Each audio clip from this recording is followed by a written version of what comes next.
तो guys Bajaj crystal DTSI के EV conversion में यानी कि फुल इलेक्ट्रिक कन्वर्जन में आज हम सबसे पहले इसका जो इंजन है उसको इसके मेन चैसी से अलग करेंगे और फिर कॉन्सिक्वेंटली हम लोग इसकी जो स्विंग आर्म है उसको फिट करेंगे, मोटर वगैरह फिट करेंगे और फाइनली जो इसकी फिर वायरिंग होगी उसके ऊपर हम लोग काम करेंगे। तो चलिए शुरुआत करते हैं बिना किसी देरी के। सबसे पहले इसका इंजन निकालेंगे।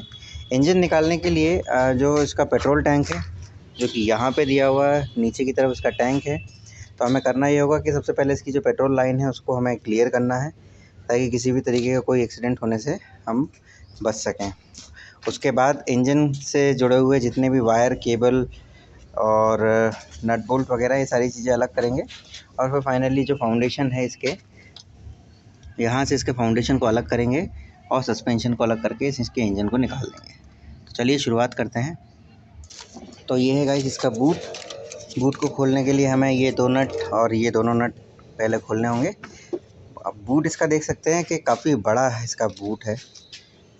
अगर फ्लैट सरफेस होता तो एक छोटे बच्चे को हम इसमें सुला सकते थे।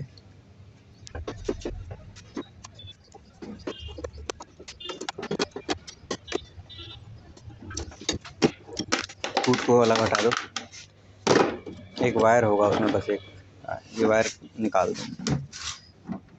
अरे मेरे भाई ये वाले, हाँ ये तो ठीक है, निकाल दिया, अच्छी बात है, ये भी निकाल दो।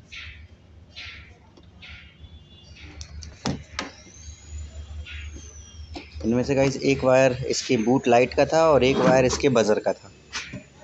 ये दोनों वायर हमने निकाल दिए। ये हमें एज इट इज़ बाद में भी कनेक्ट करने होंगे। और ये देखिए ये इसका DTSI इंजन है और अब धीमे धीमे करके हमें इसके जो केबल वगैरह उन सबको भी अलग कर लेते हैं।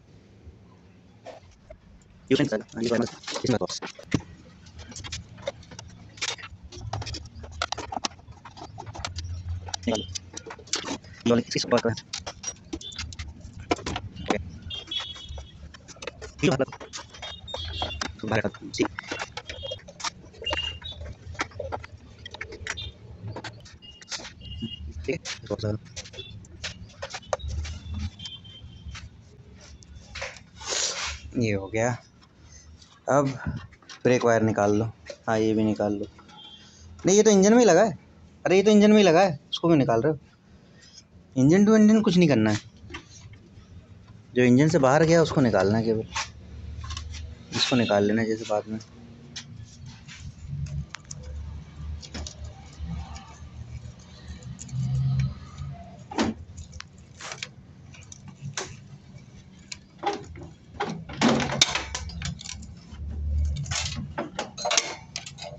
रुको अब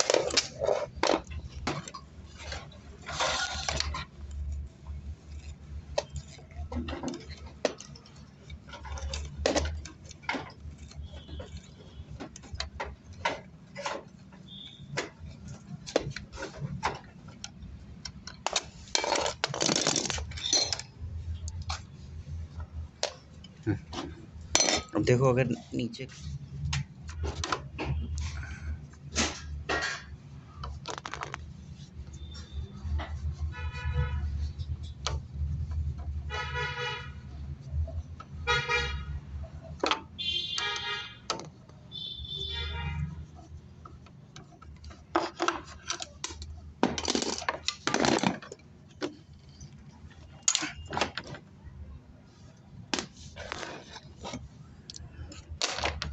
कप अलग हो गया।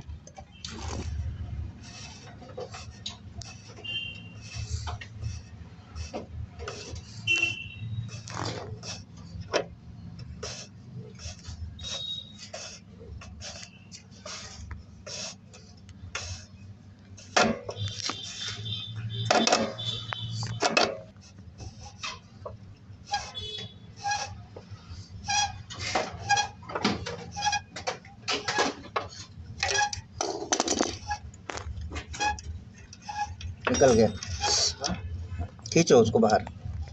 तो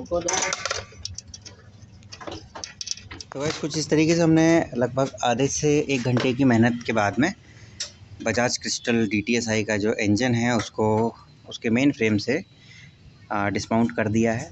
इसमें बहुत ज़्यादा कुछ सिस्टम अटैच नहीं होता है, केवल फाउंडेशन और सस्पेंशन ये दो प्रोमिनेंट पॉइंट होते हैं जहाँ पर इंजन चैसी से माउंट होता है। उसके अलावा कुछ छोटी मोटी केबल वायर, ब्रेक वायर वगैरह और जो वायरिंग वाले वायर होते हैं उन सब से जुड़ी होती है। लगभग आधे से 1 घंटे में आप आसानी से इसको अलग कर सकते हैं। और अलग करने के बाद में फिर उसके बाद जो इलेक्ट्रिक कन्वर्जन का जो काम है वो शुरू होगा।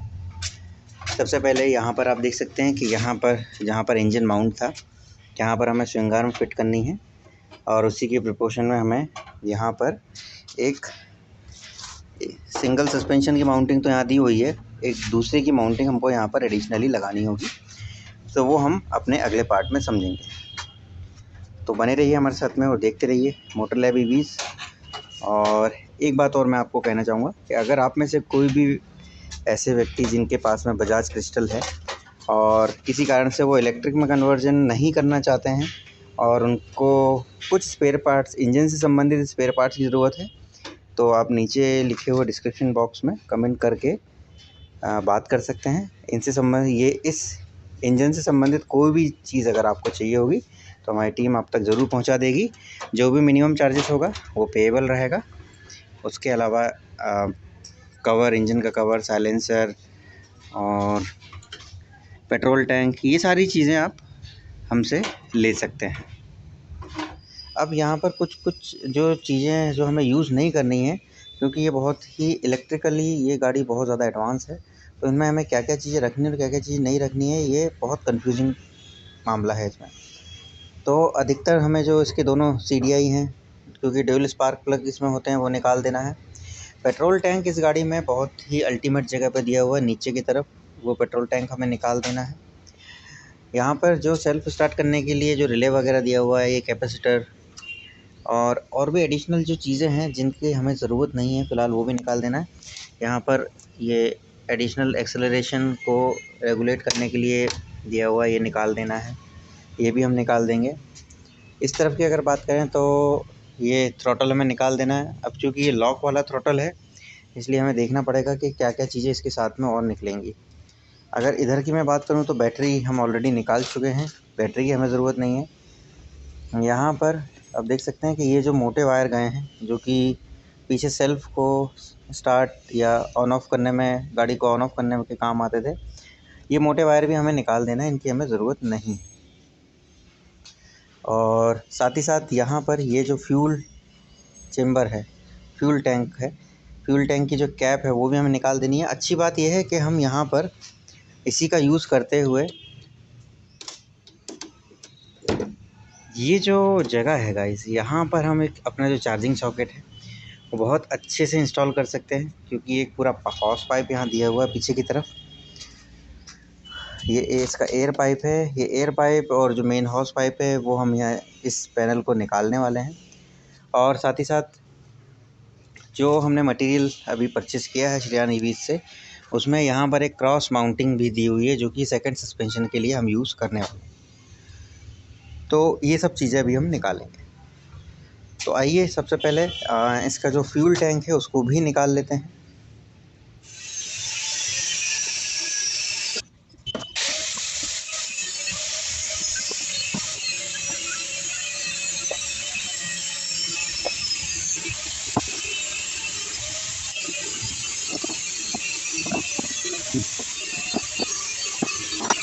ये जो बजाज क्रिस्टल है, इसका जो पेट्रोल टैंक और उससे एसोसिएटेड जितना भी मटेरियल था वो निकाल दिया है।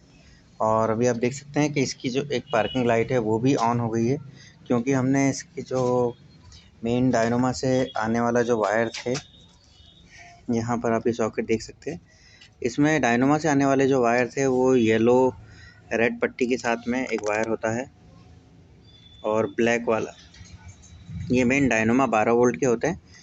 तो ये दोनों चीज़ यहाँ रेक्टिफायर में जाती हैं। ये आप देख सकते हैं रेक्टिफायर का सॉकेट कुछ इस तरीके का होता है। और इसमें जो ब्लैक वाला है ये तो कॉमन ग्राउंड होता है, लेकिन ये जो येलो रेड है ये हाफ वे रेक्टिफायर के थ्रू इस ब्लैक, इस रेड वाले वायर में जाता है, जो कि वाइट पट्टी के साथ में है दिया हुआ है। तो हमने केवल एक जंपर लगा के इसको बाईपास किया है। और फिलहाल आप देख सकते हैं कि यहाँ पर चाबी ऑन करने पर जो इंडिकेटर है ये सब ऑन हो रहे हैं। अब देखिए यहाँ बैटरी का सिंबल बता रहा है क्योंकि बैटरी लो है। पेट्रोल का भी सिंबल इसमें आने लगा है क्योंकि पेट्रोल के कनेक्शन हमने निकाल दिए हैं इसलिए। और यहाँ पर इंडिकेटर इसके ऑन हो गए हैं।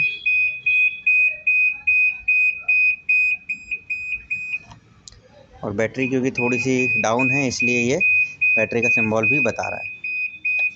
तो इस तरीके से ये फ़िलहाल हमने यहाँ पे पूरा इलेक्ट्रिक जो कनेक्शन है वो ऑन कर लिया है। बस एक बार हेडलाइट हमें चेक करनी है क्योंकि ये इसमें ऑटोमेटिक हेडलाइट होती है। तो ये जो लाइट है दिन में ऑटोमेटिकली ऑफ़ ही रहती है, भले ही आप चालू भी करें तो भी ऑफ़ ही रहेगी। लेकिन रात में ये यहाँ पर इसमें एक LDR लगा होता है, इसके कारण से ये ऑटोमेटिक चालू हो जाएगी। तो अभी हम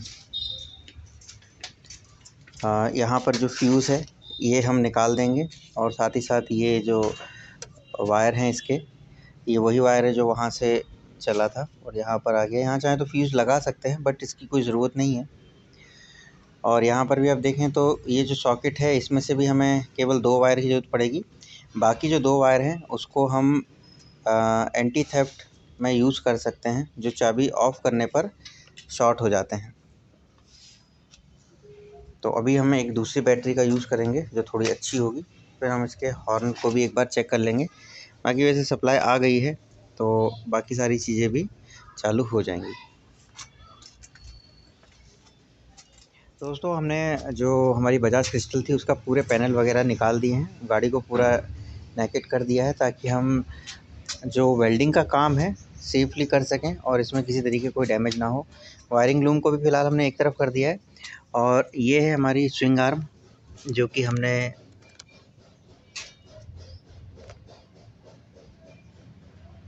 बजाज क्रिस्टल की, जो कि हमने श्रेयान इलेक्ट्रिक व्हीकल की ऑनलाइन स्टोर से हमें सैंपल के रूप में मिली है।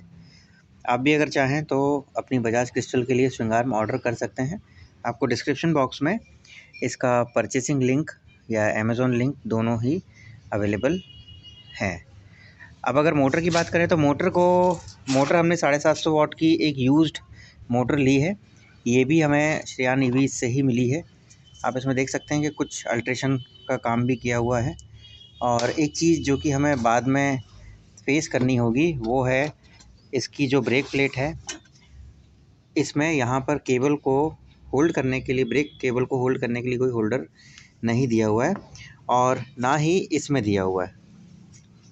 क्योंकि अधिकतर जो हब मोटर अभी मार्केट में अवेलेबल हैं उसमें जो ब्रेक केबल होल्डर है वो ब्रेक प्लेट के साथ ही दिया होता है, इस कारण से शायद इसमें ये चीज़ अवेलेबल नहीं है।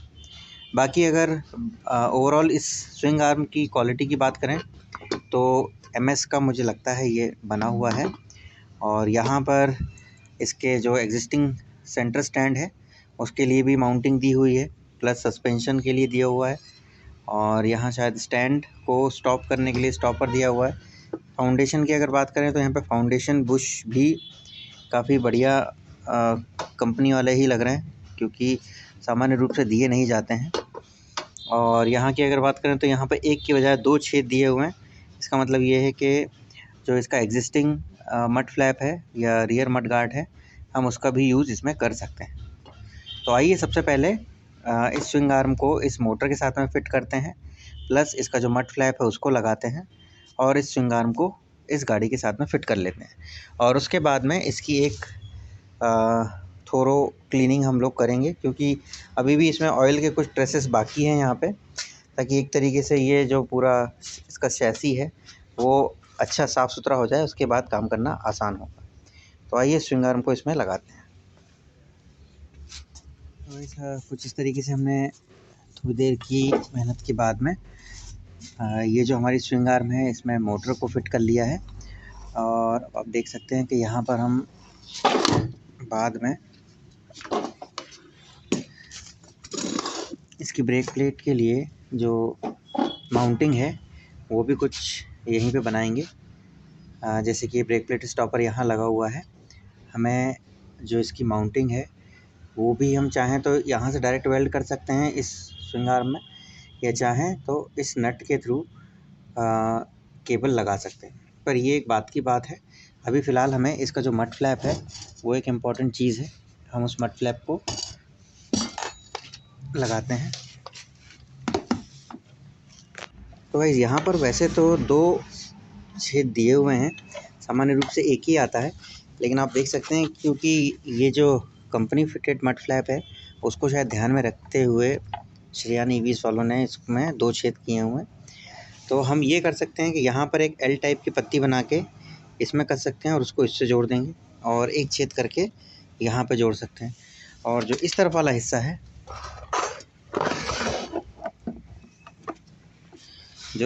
हिस्सा है, उसमें यहाँ से जो ब्रेक प्लेट पत्ती है यहाँ से नट कस के यहाँ पर भी जोड़ सकते हैं। उससे ये जो मड फ्लैप, जो रियर मड गार्ड है या मड फ्लैप है, ये पूरी तरीके से फिक्स हो जाएगा। तो आइए इसको भी फिक्स कर लेते हैं और उसके बाद में इस पूरी स्विंग आर्म को हम अपने शैसी के साथ में जोड़ देंगे। तो गाइस हमने हमारा जो रियर मड फ्लैप है उसको भी स्विंग आर्म के साथ में फिक्स कर दिया है। आप देख सकते हैं 2 यहाँ पे माउंटिंग दी है और एक एस टाइप की माउंटिंग यहाँ पर दी हुई है।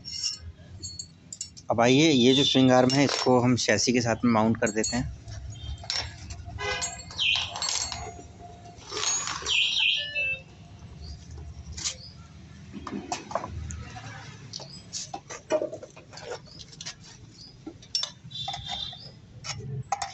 यहाँ पर गाइस एक चीज़ आपको ये नोटिस कर रहे होंगे कि यहाँ पर एक अलग से स्पेसर लगाया हुआ है, ये मेटल का। ये बेसिकली स्पेसर इसका जो सेंटर पोर्शन है उसको अलाइन करने के लिए लगाते हैं, क्योंकि कई बार जो स्विंग आर्म है वो बीच एकदम सेंटर में नहीं आ पाती है, इसी कारण से हम इसको या तो लेफ़्ट में या राइट में लगा सकते हैं।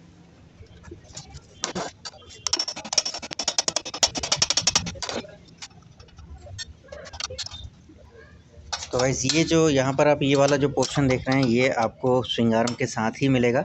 शाफ्ट आपको अपनी एग्जिस्टिंग जो पुराने इंजन में से निकली हुई है वही यूज़ करनी है। इसके साथ ही साथ ये जो इसके मड फ्लैप के लिए जो एल पत्ती है ये भी इसी स्विंग आर्म के साथ में हमें मिलेगी, और ये जो एस टाइप की पत्ती है जो कि मड फ्लैप में इस तरफ लग रही है ये भी हमें साथ में ही मिलने वाली है।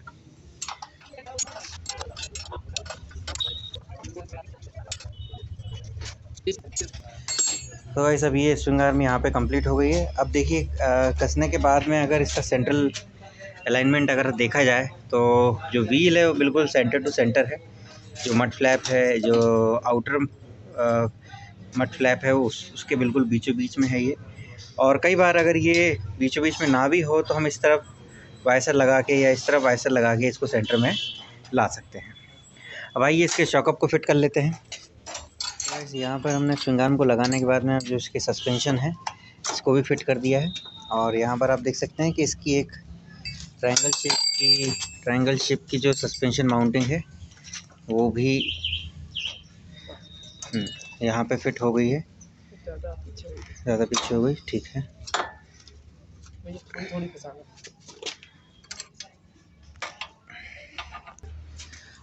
कुछ इस तरीके से हमें इसकी जो लाइन है ये बैठानी होगी, थोड़ा सा ऊपर नीचे हो सकता है आपसे कसते समय हो जाए।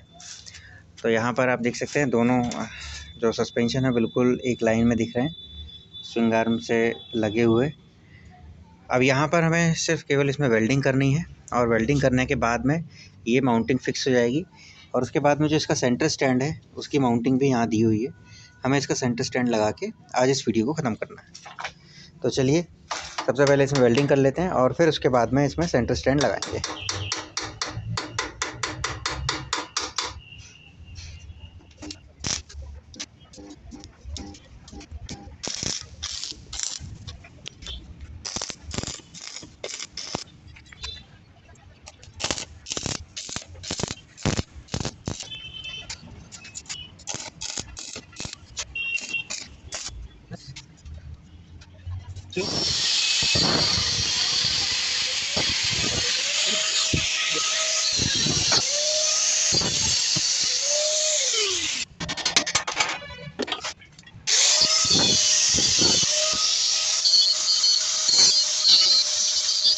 यहाँ पर आप देख सकते हैं कि ये जो सस्पेंशन माउंटिंग थी ये यहाँ से कंप्लीट हो गई है, वेल्डिंग कर दी है हमने और फिक्स हो गई है। दोनों का डिस्टेंस और जो इसका अलाइनमेंट था वो भी सब नाप के अब स्विंग आर्म सस्पेंशन का काम कंप्लीट हो गया। अब आइए इस वीडियो के अंत में इसका जो मेन स्टैंड है इसको भी लगा देते हैं ताकि गाड़ी अपने पैरों पे खड़ी हो सके। इसको लगाना बहुत आसान है। ये देखिए यहाँ मेन स्टैंड लग गया है और अब हम इसको चाहें तो इसके मेन स्टैंड पे भी खड़ा भी कर सकते हैं।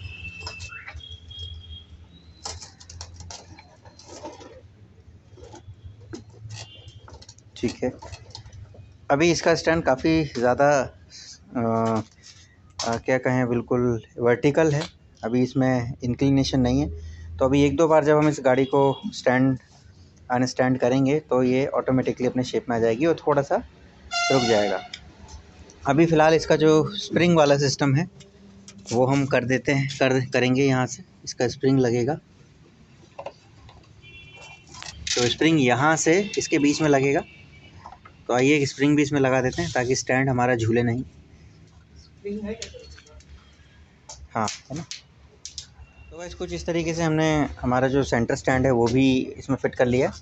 आप देख सकते हैं कि किसी तरीके की कोई आवाज़ इसमें आ नहीं रही है।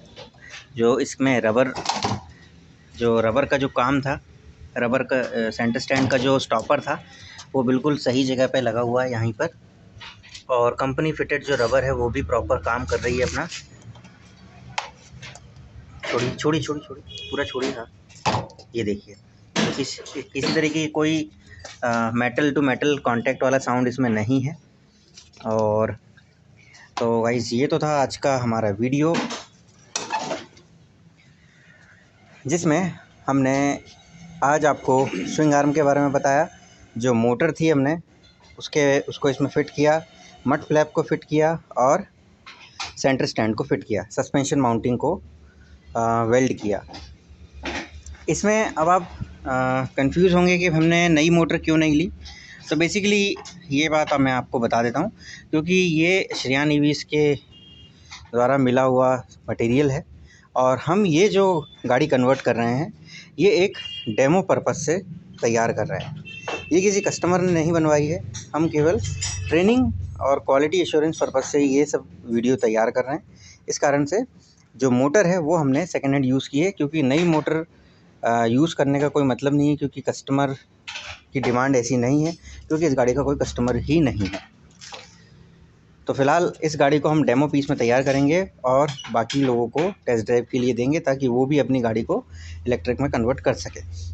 फिर भी इस कन्वर्जन से रिलेटेड कोई भी डाउट या क्वेरी आपके पास में हो या आप भी ये मटेरियल परचेज़ करना चाह रहे हो तो आप इस वीडियो के डिस्क्रिप्शन बॉक्स में जाके लिंक देख सकते हैं, विज़िट कर सकते हैं और परचेज़ भी कर सकते हैं। ऑफ़लाइन परचेसिंग के लिए डिस्क्रिप्शन बॉक्स में लिखे हुए नंबर 8878575787 पर आप कॉल करके अपना ऑफ़लाइन ऑर्डर प्लेस कर सकते हैं।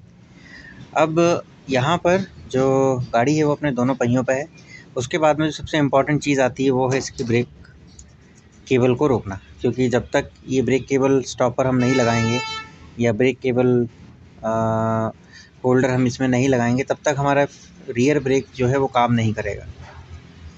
और ये अगर आप कोई सेकेंड हैंड मोटर यूज़ करते हैं तो ये प्रॉब्लम उसमें आएगी ही आएगी, क्योंकि जो पुरानी मोटर हैं उसमें उसकी ब्रेक प्लेट में ब्रेक केबल होल्डर नहीं आता है। वो केवल नई मोटरों में, वो भी किसी में मिलता है, सभी में नहीं मिलता है।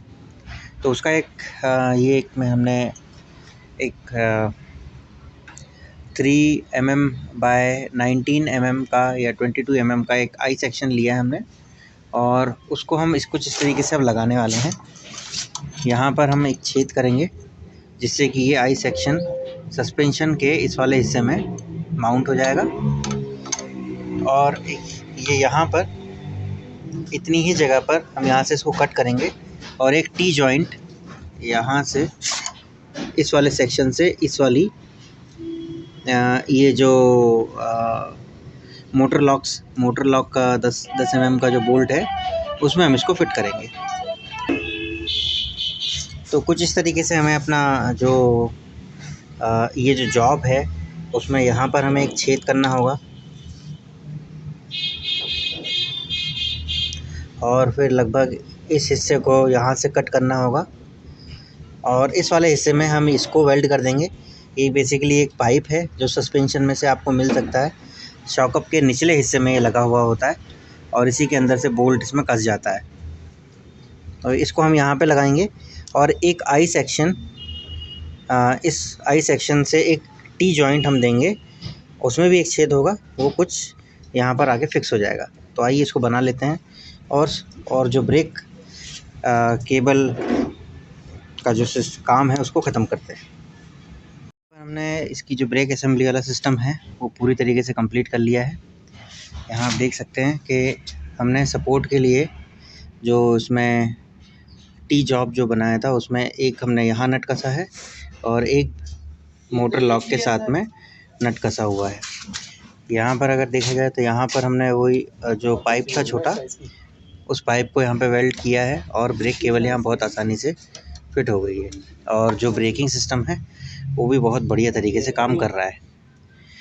अब इस ब्रेकिंग सिस्टम के बाद में एक जो दूसरा इम्पोर्टेंट चीज़ होता है वो है हमारा बैटरी ट्रे, क्योंकि बैटरी ट्रे शायद हम अधिकतर जो हमारे कन्वर्जन है उसमें बैटरी ट्रे को इंस्टॉल करना या फिट करना या वेल्ड करना हम ऐसा समझते थे जैसे, क्योंकि इंजन बे तो यहाँ से खाली हुआ होता ही है तो उस जगह को आसानी से यूटिलाइज़ किया जा सकता है। लेकिन इस गाड़ी में अब आप देख सकते हैं कि 4 बैटरियों की ट्रे है। पीछे इस मड फ्लैप में स्पेस देना ज़रूरी है, तो लगभग 1 इंच का स्पेस हमने दिया है, राइट। और आगे भी यहाँ पे पैनल लगेगा, इसलिए इससे ज़्यादा हम बैटरी को आगे नहीं बढ़ा सकते।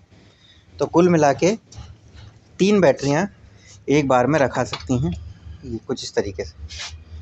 अब अगर आपको 48 वोल्ट का सिस्टम बनाना है तो एक बैटरी इस गाड़ी के बूट में,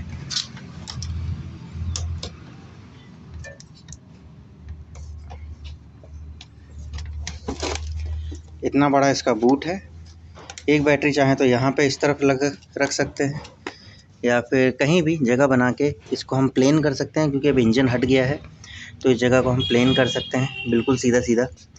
और अगर 60 वोल्ट से चलाएंगे तो 2 बैटरी हम यहाँ पे या यहाँ पे इंस्टॉल करेंगे और 48 से चलाएंगे तो हमें एक बैटरी इसमें लगानी पड़ेगी। मोर ओवर अगर हमें लेड एसिड से नहीं चलाना है तो कोई भी लिथियम आयन बैटरी इस शेप साइज़ में बहुत आराम से 60 वोल्ट या 48 वोल्ट 24 एम्पियर में इस साइज़ में आसानी से बैठ जाएगी। तो अगर आप बजाज क्रिस्टल को कन्वर्ट कर रहे हैं इलेक्ट्रिक में तो ये बात ध्यान रखिएगा कि अगर आप लेड एसिड का इस्तेमाल करेंगे तो आपको अपने बूट के साथ में टेम्परिंग करनी पड़ेगी, और नहीं तो आपका लिथियम आयन में इस पूरी ट्रे के एक सिंगल ट्रे में ही आपका काम हो जाएगा। अब ये जो ट्रे हमने इसमें इंस्टॉल की है बेसिकली ये 4 बैटरियों के लिए है, पर अब हमें क्योंकि 3 की ही ज़रूरत इसमें है और ये 3 का ही स्पेस है, इसलिए इसके लिए जो ट्रे है वो हम अलग से बनाएंगे 3 बैटरियों वाली, और फिर उसमें हो सका तो लिथियम बैटरी ही इंस्टॉल करेंगे। अब बैटरी ट्रे के बाद में अब जो दूसरी इम्पॉर्टेंट चीज़ होती है वो है अब इसकी वायरिंग के ऊपर काम करना। लेकिन उससे पहले हम हमेशा यही रिकमेंड करते हैं कि इतना सब कुछ होने के बाद में एक बार मोटर को ज़रूर चला के देख लें कंट्रोलर के साथ में। तो ये 4 बैटरियों के साथ में आइए इस मोटर को ऑन करके देखते हैं और यहाँ पर सिंबॉलिकली हम एक थ्रॉटल भी लगा देते हैं।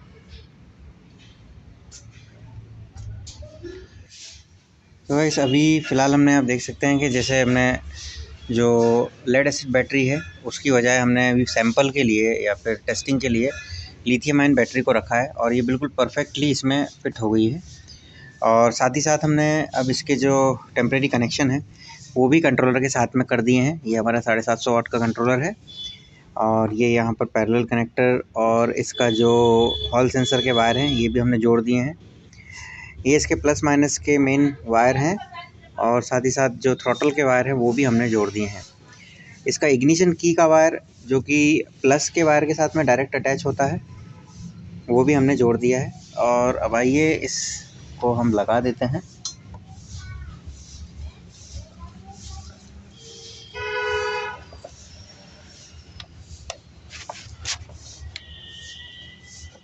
तो ये हमने मेन सॉकेट भी लगा दिया है और अब हम थ्रॉटल देते हैं और चेक करते हैं कि मोटर प्रॉपर चल रही है या नहीं चल रही है।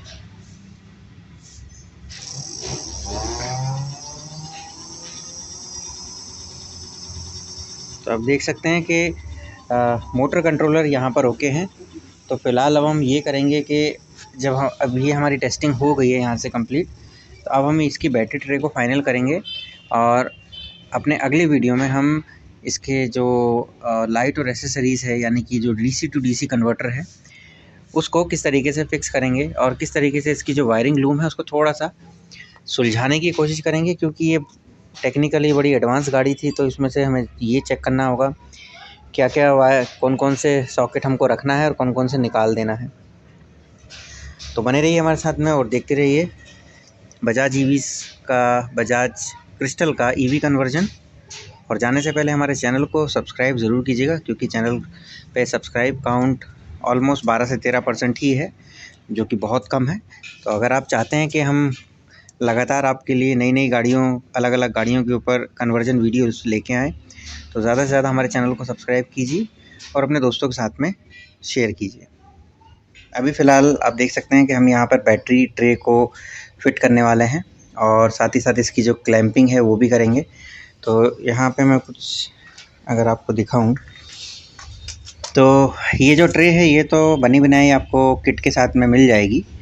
अब उसके बाद में यहाँ से एक रॉड हमें सीधी इसकी सपोर्ट में लेना होगा और सेम उस साइड में लेना होगा।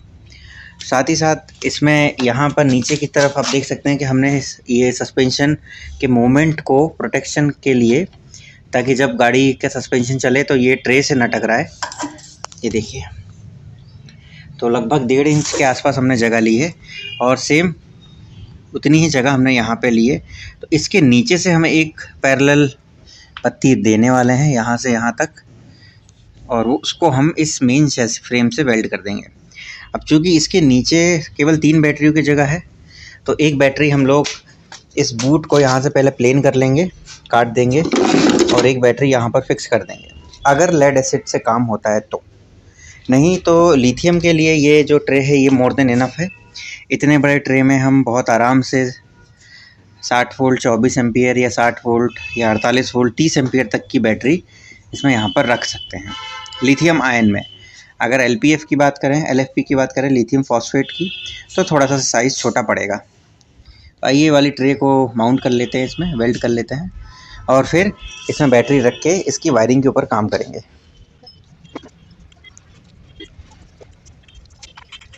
तो गाइस, हमने जो बैटरी ट्रे है इसको यहाँ नट से बोल्ट किया है ऊपर की तरफ, ताकि चैसी में हमको ज़्यादा वेल्डिंग ना करना पड़े। और नीचे की तरफ हमने यहाँ पर भी वेल्डिंग कर दी है, नीचे भी कर दी है, और इसको भी अभी हम पक्का कर देंगे।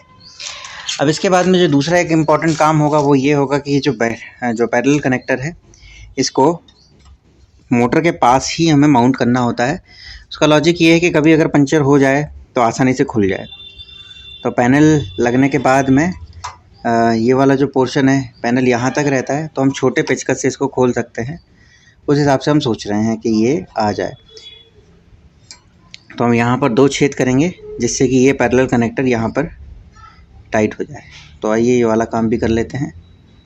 तो गाइस, ये जो बैटरी ट्रे है उसके बाद में हमने जो पैरेलल कनेक्टर है उसको भी कनेक्ट कर दिया है, मतलब फिक्स कर दिया है। यहाँ पर आप देख सकते हैं कि पैरेलल कनेक्टर को हमने ये बैटरी ट्रे के लिए जो सपोर्टिंग आर्म थी उससे जोड़ा है, और कंट्रोलर के लिए भी हमने बेस्ट फिटिंग जो है वो इसके प्लास्टिक पैनल के पीछे ली है, ताकि ये पानी से और जो डस्ट वगैरह है उससे भी बच सके।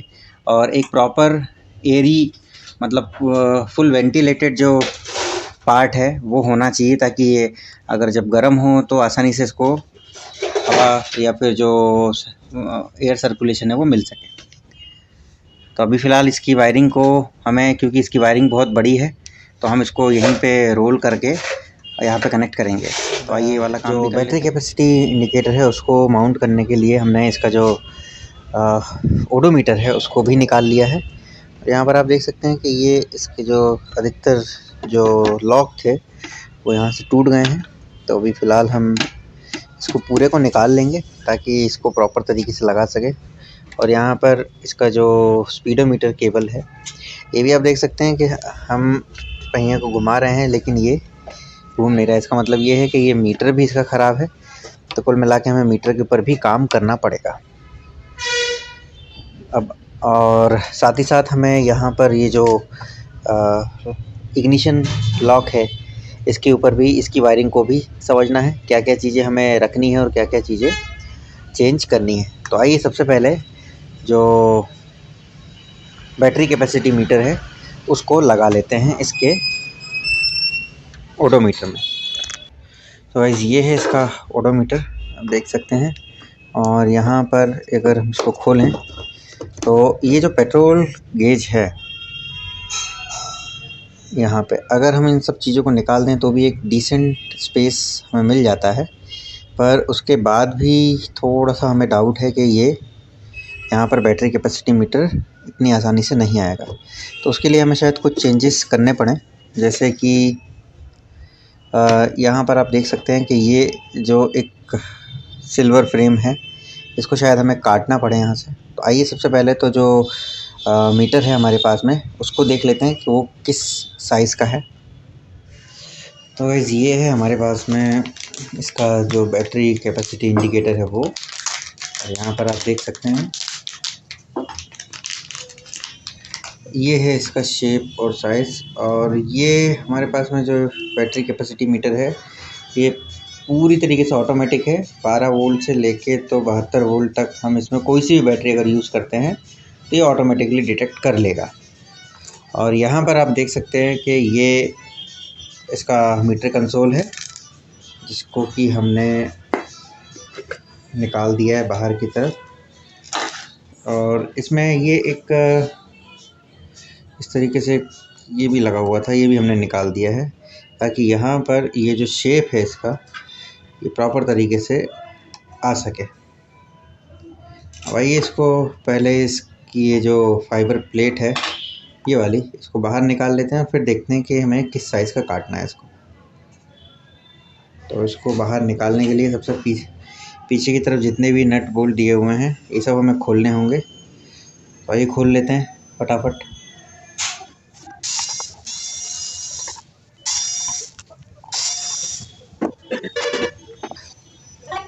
तो गाइस ये है इसकी पूरी अंदर की प्लेट, और आप देख सकते हैं कि ये काफ़ी टाइम से जाम भी था। ये देखिए काफ़ी जाम है ये, इस कारण से भी शायद इसकी जो मीटर चेन है वो रुक गई थी। पर यहाँ से अब हम इसको आसानी से इसकी सर्विस कर लेंगे। देखिए 40,000 किलोमीटर चल चुकी है। अब जो हमारी इलेक्ट्रिक चलना शुरू होगी वो 40 के बाद होगी। तो यहाँ पर ये है इसका फ्यूल गेज, तो इसकी हमें ज़रूरत नहीं है। तो सबसे पहले हम इसको खोल लेते हैं, हालांकि ये शायद खुलेगा नहीं इतनी आसानी से। ये देखिए ठीक है, ये इससे नहीं खुलेगा, लेकिन हमारे पास में प्लायर है, उस प्लायर से कोशिश करेंगे। ठीक है, तो गाइस हमने इसके जो मीटर कंसोल का जो डिस्प्ले है इसको अलग कर लिया है, इसके निडल को भी अलग कर लिया है, फ्यूल गेज को भी अलग कर लिया है, सभी चीज़ों को डिसेंबल कर दिया है। और एक मोटा मोटा यहाँ पर निशान भी हमने मार्क कर लिया है इस बैटरी कैपेसिटी इंडिकेटर के लिए। अब आइए सावधानी से इस वाले हिस्से को काट लेते हैं और फिर ये जो पीछे वाला जो बेस है इसको भी हम कट करेंगे। पर पहले इसको काट लेते हैं।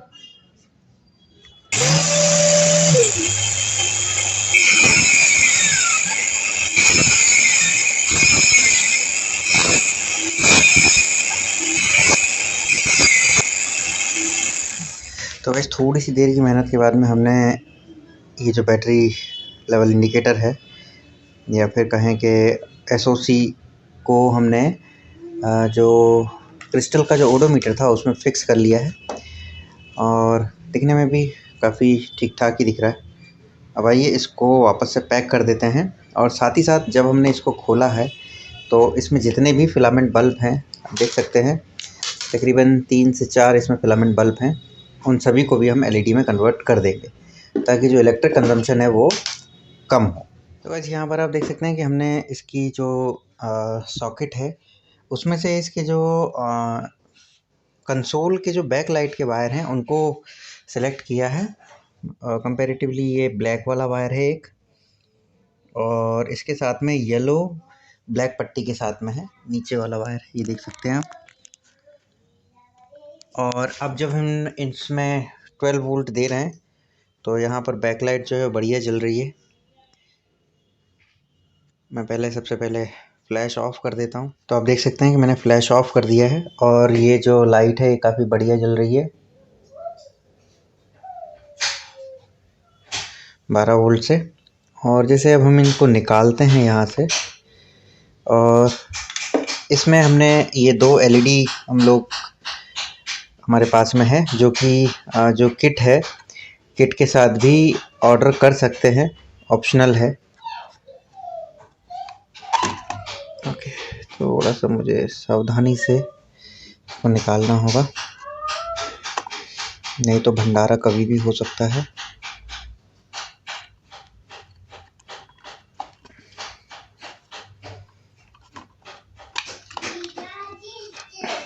ये आप देख सकते हैं कि यहाँ पर ये 2 बल्ब दिए हुए हैं, तो एक एक करके हम इन बल्बों को निकाल लेते हैं। ये मैंने निकाला, और देखिए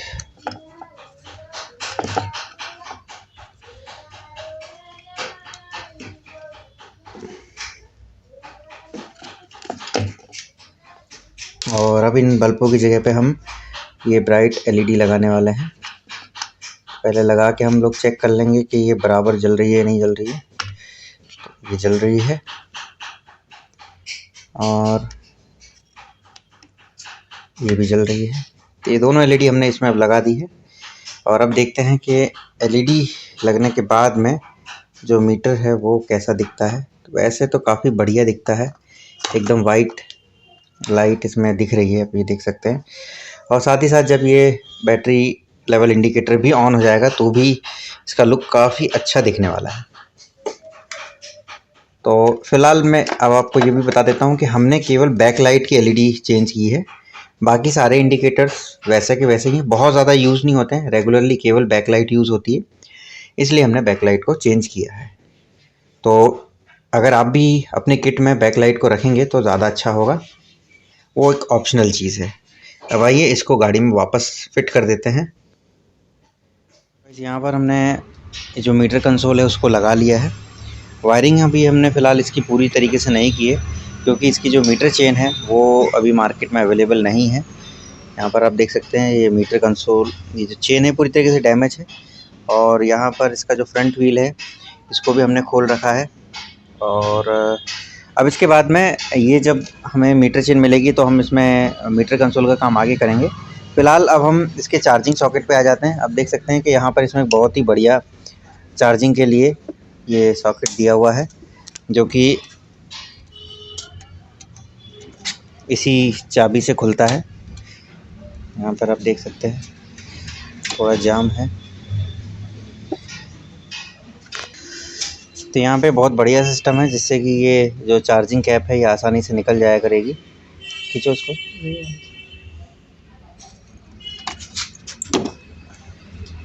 तो अभी फ़िलहाल हम इसको खोलने वाले हैं, इस पूरे सिस्टम को, और इस सिस्टम को यहाँ से हम इसका जो वायर है इसको भी निकाल देंगे, ताकि ये जो चार्जिंग सॉकेट है, ये चार्जिंग सॉकेट हम इसमें आसानी से यहाँ पे फिट कर सकें।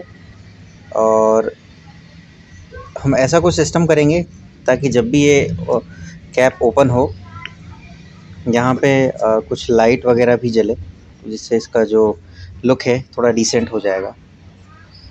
तो आइए इसको खोल लेते हैं।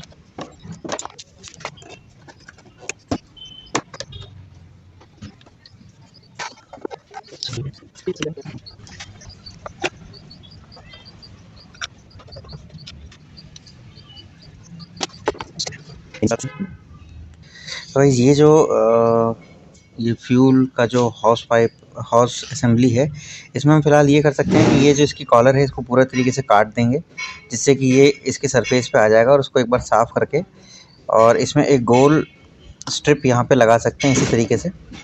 तो ये आसानी से हमको जो चार्जिंग सॉकेट है वो मिल जाएगा।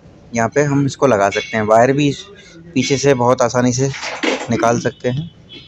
और यहाँ पर ये कैप हमें ऑलरेडी दिया ही हुआ है, तो इसके लिए हमें कुछ अलग से करने की ज़रूरत नहीं पड़ेगी। तो आइए चार्जिंग सॉकेट का काम भी कंप्लीट कर लेते हैं।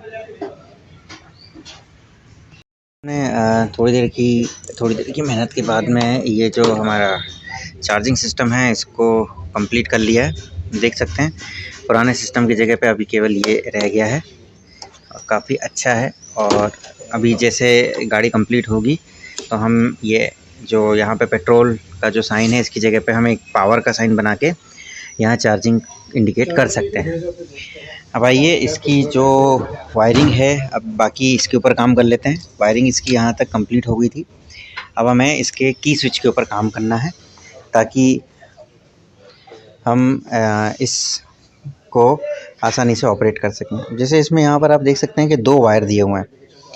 सबसे पहले तो हमें ये चेक करना है कि इनमें से ऑन ऑफ का वायर कौन सा है और एक इसमें एंटी थेफ्ट का वायर होता है। एंटी थेफ्ट मतलब जो नॉर्मल जो इग्निशन स्विच होता है उसमें 4 वायर, तो वैसे यहाँ पर ये जो 4 वायर होते हैं उनमें नॉर्मली 2 वायर नॉर्मली क्लोज होते हैं और 2 वायर नॉर्मली ओपन होते हैं जबकि ऑफ रहती है तब, और जबकि ऑन रहती है तो वाइस वर्सा हो जाता है। जो नॉर्मली ऑफ था, जो नॉर्मली ओपन था वो नॉर्मली क्लोज्ड हो जाता है और जो नॉर्मली क्लोज था वो ओपन हो जाता है। तो इस तरीके से ये यहाँ से हमको ये चीज़ चेक करनी है कि कौन सा वायर नॉर्मली ओपन है और कौन सा नॉर्मली क्लोज्ड है। तो आइए सबसे पहले इसका जो सॉकेट है इसको निकाल लेते हैं।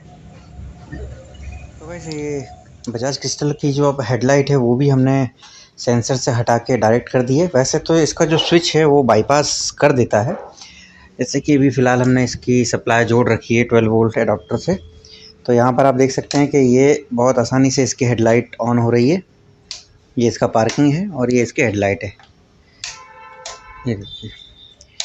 और अपर टिपर भी बड़ी आसानी से काम कर रहा है। आपको करना कुछ नहीं है, बस केवल इस जगह पे आपको 12 वोल्ट दे देना है जहाँ रेक्टिफायर लगा हुआ। सिंपल ब्लैक में आपको माइनस देना है और जो रेड वाइट पट्टी के साथ में है उसमें आपको प्लस देना है। और यहाँ पर अब अगर मैं इस की स्विच की बात करूँ तो की स्विच में आप देख सकते हैं कि यहाँ पर ये सॉकेट लगा हुआ था।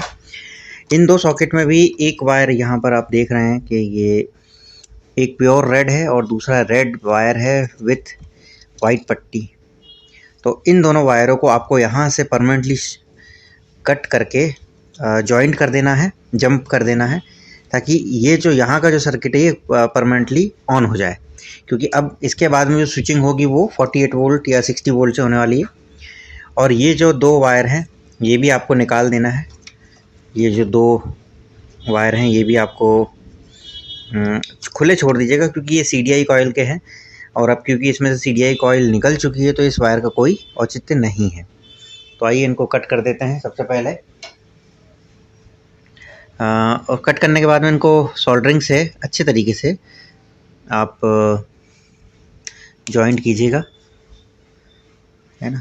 और मैं आपको बताऊंगा कि ये जो दूसरा वायर है उसको आप किस तरीके से यूज़ कर सकते हैं। तो यहाँ से अब हमने इस सॉकेट को निकाल दिया है और अब इन सॉकेट को डायरेक्ट इसमें लगा देते हैं। और फिर मैं आपको धीमे धीमे एक्सप्लेन करते जाऊँगा कि इस सॉकेट के जो 4 वायर हैं वो आपको कैसे कैसे यूज़ करना है। इन 2 वायरों को तो अब यहाँ से जंप कर दीजिए सबसे पहले। तो गाइज़ यहाँ पर हमने इस सॉकेट को अब जैसा कि अलग हमने कर दिया था। अभी पहली वायरिंग के लिए हमने क्या किया है, अब इसको थोड़ा सा समझिएगा क्योंकि यहाँ पर समझने वाली बात है। यहाँ पर जो दोनों रेड वायर थे, इन दोनों रेड वायरों को हमने सोल्डरिंग से जोड़ दिया है। और इनमें से एक वायर था जिसमें कि सफ़ेद पट्टी थी, और ये देखिए इस वाले वायर में सफ़ेद पट्टी है। ब्लैक वायर सफ़ेद पट्टी को हमने खाली छोड़ दिया है। और जो प्योर ब्लैक वायर था वो ग्राउंड का था, उसको हमने कनेक्ट कर लिया है एक एक्सटेंशन से इस तरीके का लग से, और इसको हमें जोड़ देना है इसमें यहाँ पे। वो ऐसा हमें क्यों करना है ये मैं आपको भी बताऊंगा आगे, पर पहले इसको सोल्डरिंग करके इसको स्लीव चढ़ा दीजिएगा दोनों को। आइए स्लीव चढ़ा देते हैं।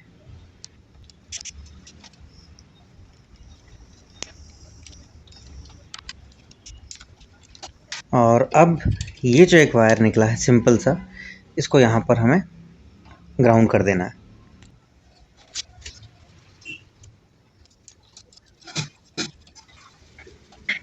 तो गाइस अब यहाँ पर अगर हम DC टू DC कन्वर्टर का जो 12 वोल्ट है अगर हम यहाँ पे देते हैं इस फ्यूज़ वाले सॉकेट पे, और उसका जो कॉमन है उसको हम देते हैं इसी माइनस पे,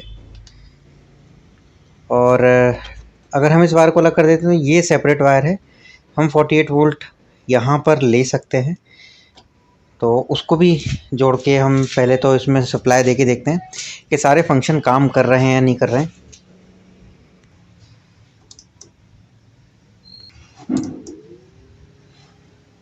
ये 13 वोल्ट आ रहा है, और यहाँ पर भी आप देख सकते हैं कि ये सिस्टम भी हमारा ऑन हो गया है।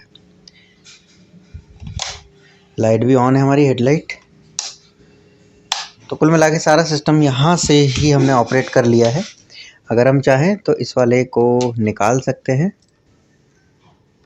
देखिए इसको हम इंडिकेटर के लिए ऑन कर लेते हैं।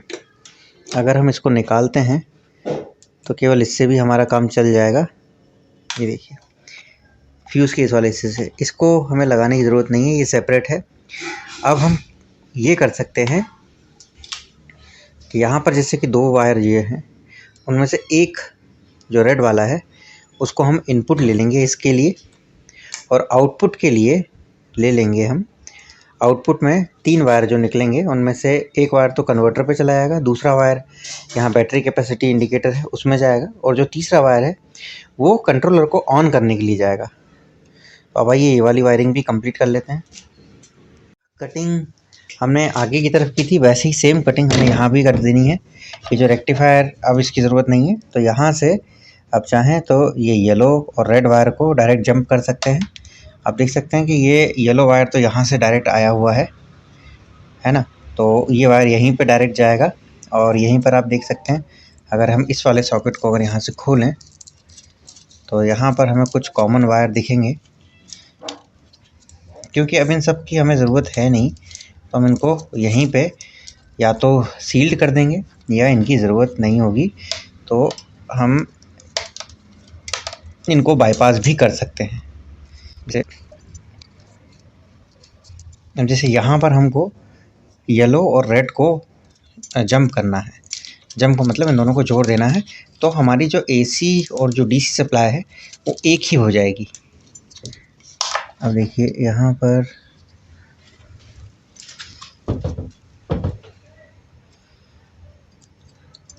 ये येलो वाला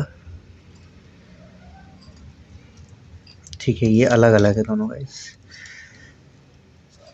ये येलो रेड अलग है, यहाँ से भी अलग किया हुआ है। तो अब ये दोनों चूँकि एक ही हैं, और ये रेड और ये रेड वाइट, तो हम यहीं के ही इनको यहाँ जॉइंट करके यहाँ से इस सॉकेट को काट सकते हैं। तो इस तरीके से ये पूरा जो यहाँ पर इतना सारा वायर है वो ख़त्म हो जाएगा। साथ ही साथ रिले सर्किट के लिए भी हम ये कर सकते हैं कि चूँकि हमें केवल रेड वाले वायर की ज़रूरत है, तो इस रेड वाले वायर को छोड़ के बाकी सारे वायरों को हम यहाँ से कट कर सकते हैं। इसमें भी क्योंकि देखिए वायरिंग लूम यहाँ पे क्रिस्टल का बहुत ज़्यादा कॉम्प्लिकेटेड है, और अगर इसमें हम इसको खोल कर अगर उलझ गए तो ये बहुत ज़्यादा समय ले लेगा, और जो हमारा अल्टीमेट मोटिव है वो बहुत ज़्यादा कॉम्प्लिकेटेड हो जाएगा। ये सारे फंक्शन एज इट इज़ काम करते रहेंगे।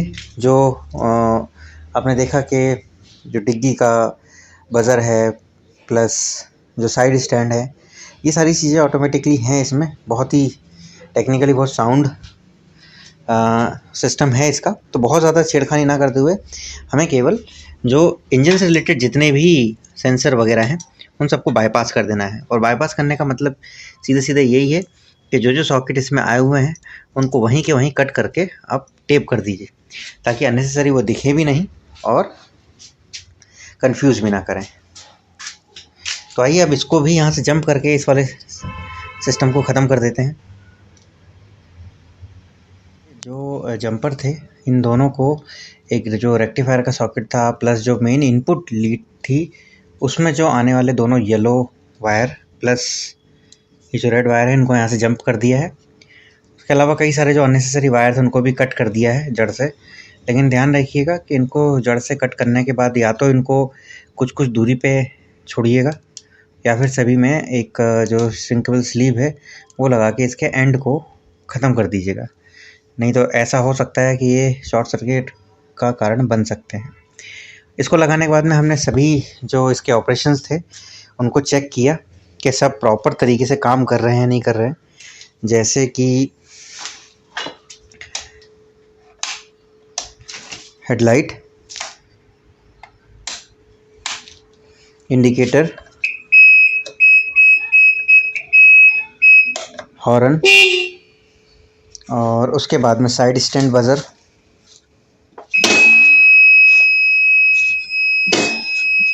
ये ओके है। इसके बाद में जो इसकी बूट लाइट बजर और लाइट होती है वो यहाँ से हम इसको निकालेंगे। ये देखिए बजर ऑन हुआ और जैसे ही हम इसको खोलते हैं यहाँ पे हमको लाइट ओके लाइट जलती हुई मिलना चाहिए थी, पर अभी कुछ देर पहले हमने चेक किया था तो ये जल रही थी। इसको आइए चेक करते हैं क्यों नहीं जल रही है।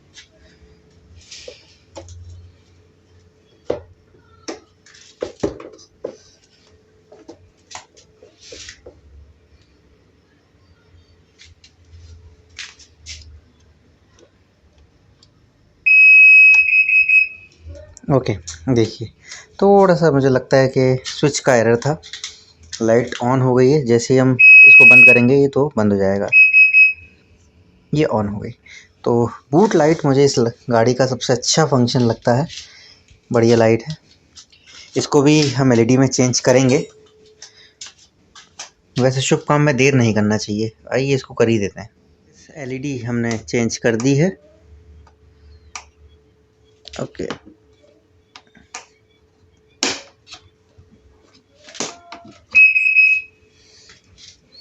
तो ये आप देख सकते हैं कि ये फिलामेंट बल्ब से अब हो गई है गाड़ी एलईडी में।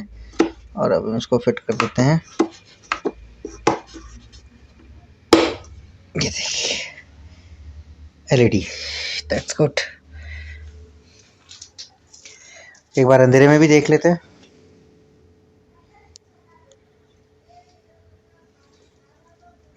काफ़ी बढ़िया है। एनीवे तो ये हमारा एक छोटा सा काम था। अब आइए ये जितने भी खुले हुए वायर हैं इन सबको सॉकेट इनके काट देते हैं, क्योंकि ये सब इंजन से रिलेटेड थे। अब हमें इनकी कोई ज़रूरत नहीं है और सबको पैक कर देते हैं। बाद में हमारा जो कोर वायरिंग थी वो लगभग कंप्लीट हो गई। लाइटिंग वाला जो सिस्टम है वो पूरी तरीके से कंप्लीट हो गया है। अब हमें केवल यहाँ पे 2 वायर माइनस का और प्लस का देना है और जो गाड़ी की लाइट है वो पूरी तरीके से चालू हो जाएगी। आइए एक बार फाइनली इसको चेक कर लेते हैं और इस वीडियो को ख़त्म करते हैं। 12.3 वोल्ट। यहाँ पर अब हम जैसे इसको ऑन करते हैं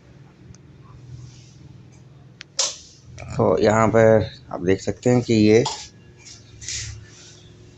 हमारे जो बैटरी लेवल इंडिकेटर है ये भी ऑन हो जाता है और यहाँ पर 11.3 वोल्ट 12.7 वोल्ट बताने लगता है। और अगर सिस्टम की बात करें तो सारे सिस्टम भी ऑन है। जैसे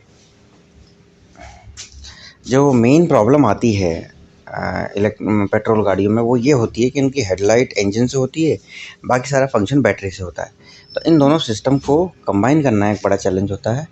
तो ये आप देख सकते हैं कि ये मैंने एलईडी हेडलाइट ऑन कर दी और इंडिकेटर भी ऑन है और हॉर्न भी ऑन है। मतलब कुल मिला के सभी, और जैसे हम चाबी को ऑफ़ करते हैं ये सभी चीज़ें बंद हो जाती हैं, कुछ भी ऑन नहीं रहता है।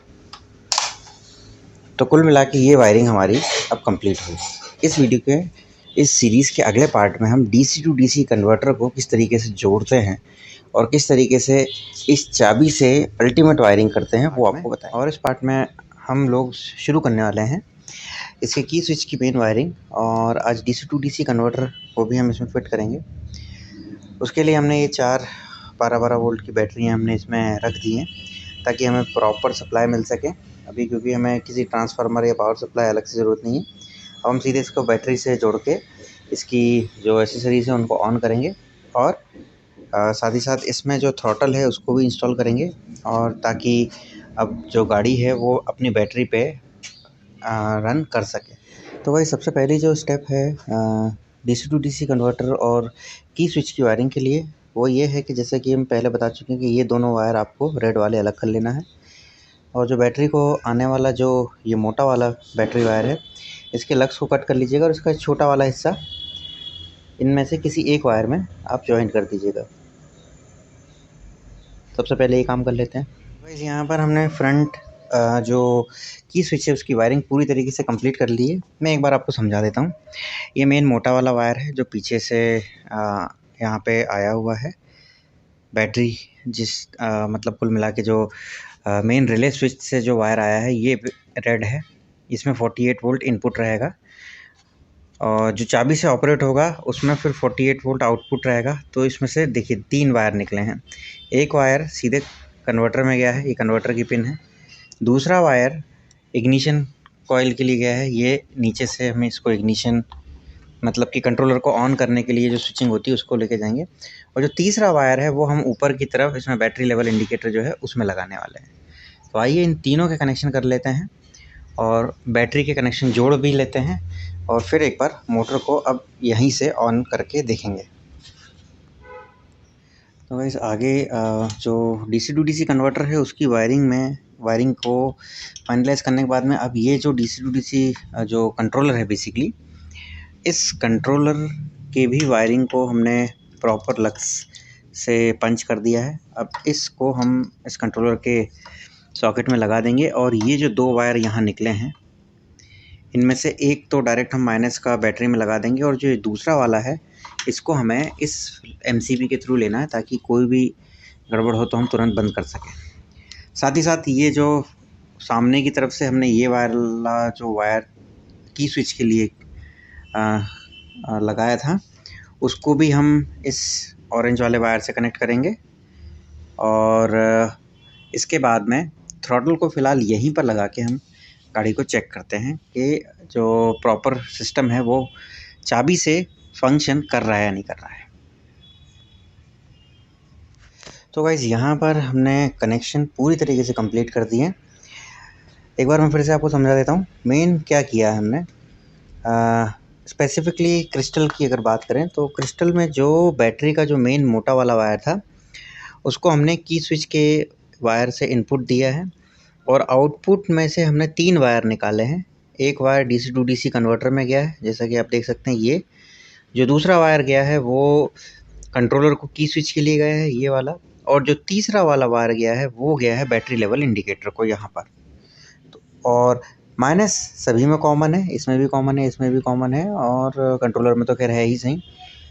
अब इसके बाद में जो येलो वाला वायर है जो कि कन्वर्टर से निकला है वो हमने दिया है इस बैटरी का जो चार्जर की वायर आता था, चार्जर का जो वायर था रेड वायर होगा वाइट पट्टी के साथ में, उस वाले वायर में हमने इसको जोड़ा है। तो आप देख सकते हैं कि जैसे ही अब हम यहाँ से की ऑन करते हैं सब कुछ चालू हो जाता है। यहाँ पर हमें बैटरी लेवल इंडिकेटर भी दिख रहा है, हेडलाइट ऑन है पूरी तरीके से, अपर डिपर भी प्रॉपर काम कर रहा है, इंडिकेटर ये देखिए सब कुछ ऑन है। साथ ही साथ हॉर्न भी ऑन हो गया है हमारा। और यहाँ पर अगर हम अब एक्सीलेटर दें तो मोटर भी हमारी घूम रही है क्योंकि बैटरी पूरी तरीके से डाउन है इसलिए बहुत तेज़ नहीं घूम रही है। और यहाँ पर इस थ्रॉटल में ये जो एक स्विच आप देख रहे हैं इस स्विच को हमने किल स्विच बना दिया है। अगर हम इसको ऑफ़ कर देंगे तो गाड़ी एक्सीलेटर नहीं लेगी, क्योंकि इलेक्ट्रिक गाड़ियों में ये एक बड़ा फंक्शन मतलब कि रिस्क रहता है कि आपने अगर धोखे से गाड़ी की ऑन है और किसी ने एक्सीलेटर दे दिया तो तुरंत गाड़ी भाग जाती है और इससे कई बार एक्सीडेंट भी हो जाते हैं। ऐसा मेरे साथ भी हो चुका है। तो इसीलिए सेफ्टी के पर्पज़ से जो थ्रॉटल आप जो भी रिकमेंड करें एक सिंगल स्विच वाला थ्रॉटल यूज़ कीजिएगा तो आसानी रहेगी। तो फ़िलहाल ये ऑन हो गया है और अब यहाँ वाले कनेक्शन को मैं एक बार समझा देता हूँ, जो कि वैसे मैं ऑलरेडी आपको बता चुका हूँ। ये जो वायर आया है ये अपने कंट्रोलर के इग्निशन में गया है। अब ये वाला वायर जो है ये ब्रेक लीवर का है, ये इसको हम बाद में कनेक्ट करेंगे। बाकी सारी चीज़ें एज इट इज़ हैं। जो मेन ये जो 2 वायर थे इनको हमने जोड़ दिया है। एंडरसन कनेक्टर से कंट्रोलर के वायर को जोड़ दिया है। बैटरी में माइनस और प्लस, एक एमसीबी, और अब एमसीबी और फ्यूज़ के लिए हम जो बूट है उसका यूज़ करेंगे, कहाँ पर माउंटिंग करनी है। फ़िलहाल ये टेस्टिंग के पर्पज़ से हम इसको ऐसे ही रखेंगे। इसकी अगली वीडियो में अब हम इसमें जो इसका पूरा पैनल है वो लगा देंगे, प्लस लाइट वगैरह और ये जो ब्रेक लाइट सेंसर है इसका भी कनेक्शन हम कर देंगे। तो गाइस हमारी जो बजाज क्रिस्टल है अब वो बन के तैयार है पूरी तरीके से। और अब पैनल को लगाए बिना ये इसकी एक छोटी सी टेस्ट ड्राइव ले लेते हैं। बैटरियों को हमने चार्ज किया है, ये देखिए, ये साइड स्टैंड की आवाज़ है।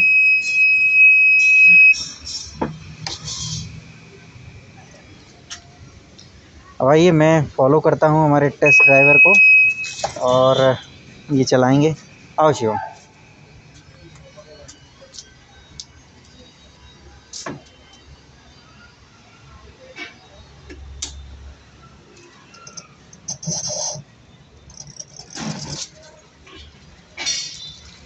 थोड़ा रुकना है ना, आता हूँ मैं भी दूसरी गाड़ी से।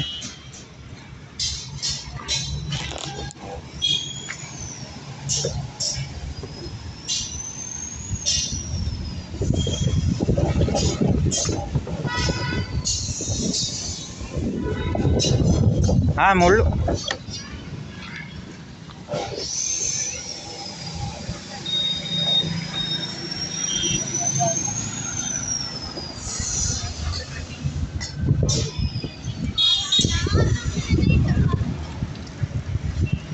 चला थोड़ा देर।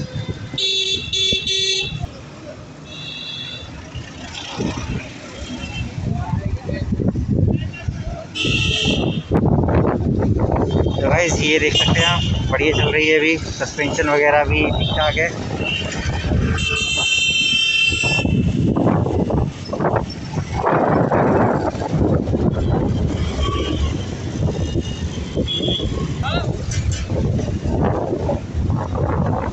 थोड़ा तेज भगाओ।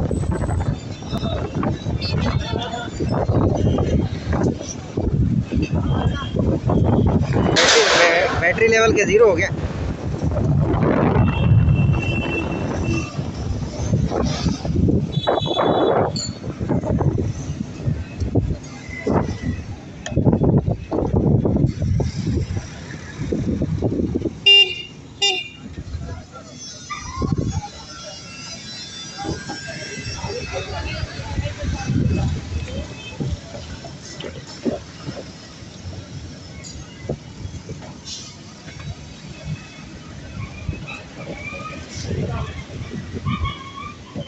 गाड़ी बिल्कुल बढ़िया चल रही है।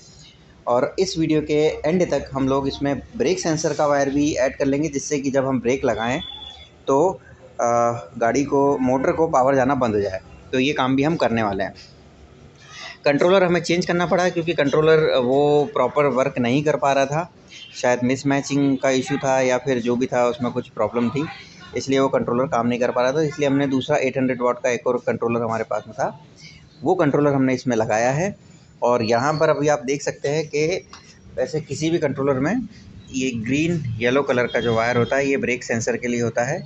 और अगर यहाँ पीछे की तरफ देखें तो ये इसकी हेडलाइट का, ये पीछे टेन लाइट के वायर है।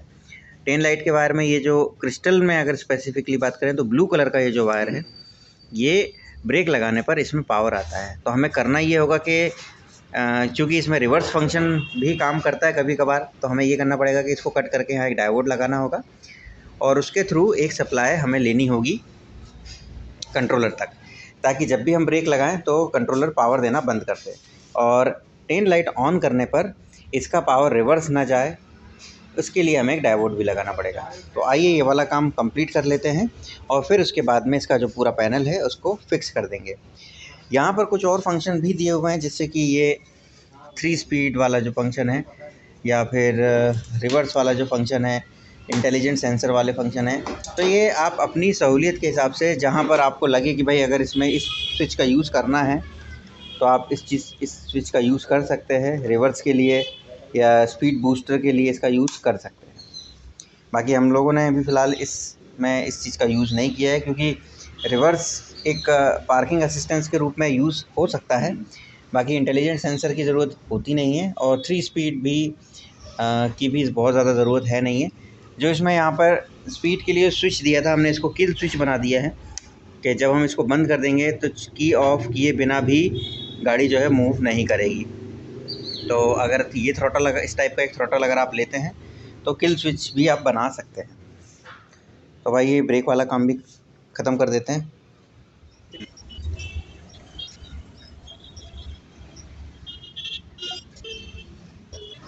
तो गाइस इसके जो पैनल की जो लाइटिंग है उसको हमने इसके साथ में भी जोड़ दिया है फ़िलहाल। और अभी हम चेक करेंगे कि ब्रेक दबाने पर डायोड लगाने का तरीका मैं फ़िलहाल आपको बता रहा हूँ। ये हमारे पास में डायोड है 5403 या 5404, ये होगा 5408 है। ये IN 5408 डायोड होता है। ये सिंपल रेक्टिफिकेशन के काम आता है। और फ़िलहाल अभी हमने लाइट ऑन की, गाड़ी ऑन की, और अब हम देखेंगे कि ये ब्रेक लाइट इस तरफ जलती है। पलट के लगाओ एक बार। पलट के लगाने पे आप देखेंगे कि ये लाइट नहीं जलेगी। वापस पलट के लगा दो।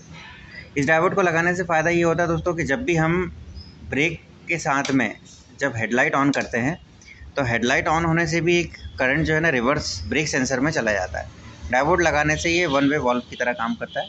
इसमें केवल सप्लाई जा सकती है, आ नहीं सकती वापस। तो इसलिए डायोड लगाना ज़रूरी होता है।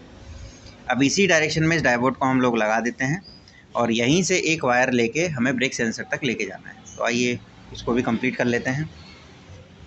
तो गाइस यहाँ से हमने इसको कंप्लीट कर लिया है। आप देखें कि डायोड के पहले वाले हिस्से से हमने एक वायर निकाला है, और वो वाला वायर जाएगा इस ब्रेक सेंसर में।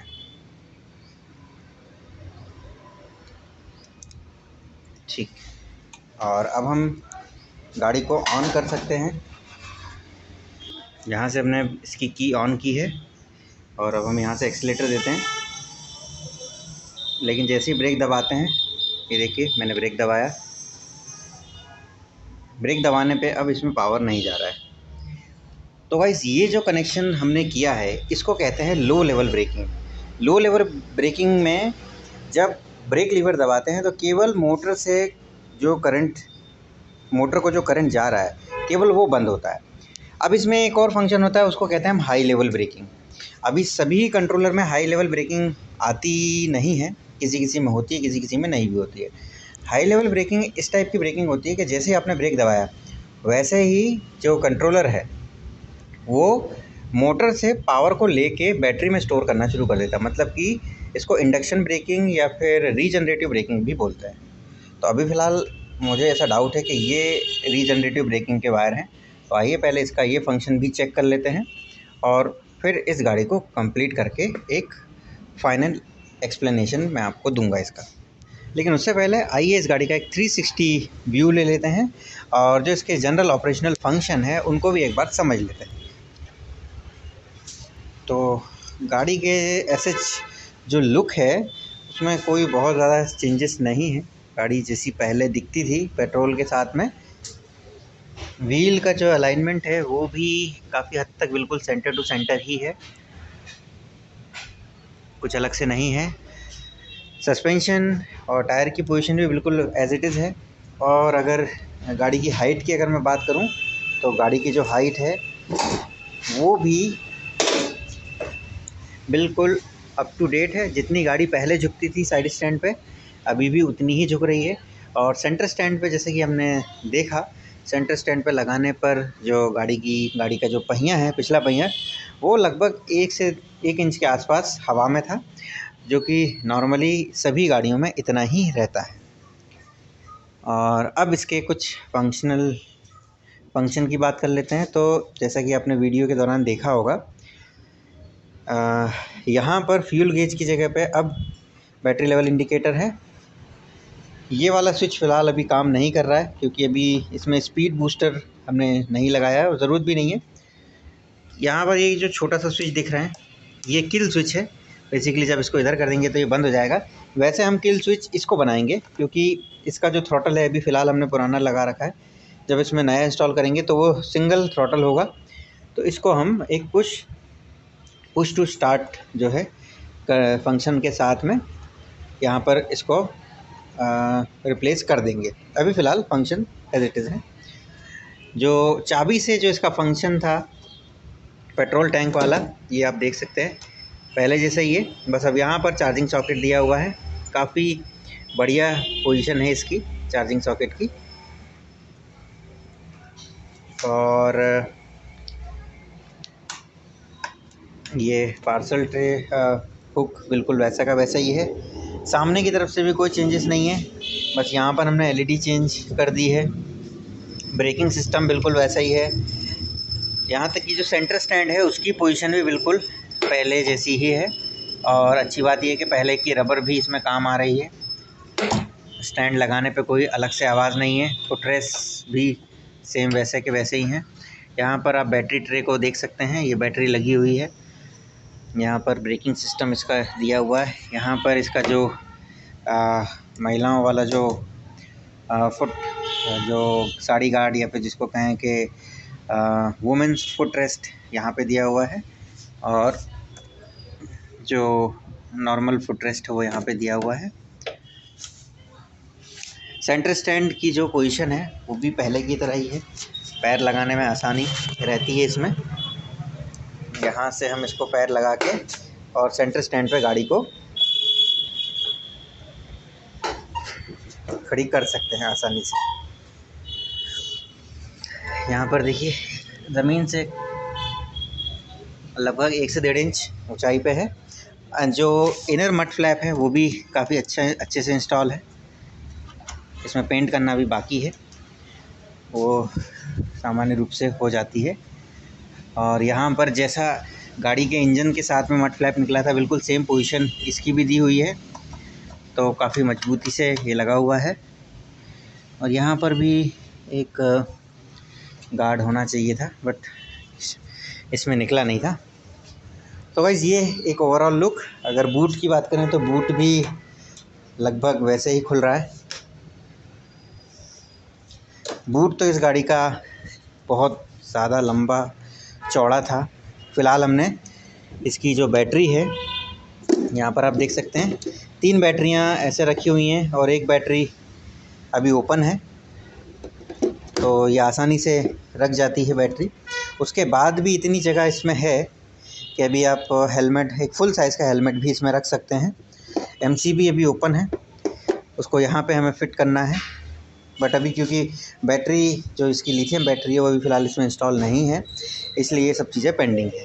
लेकिन उससे पहले ही हम इसका एक डिटेल रिव्यू कर रहे हैं।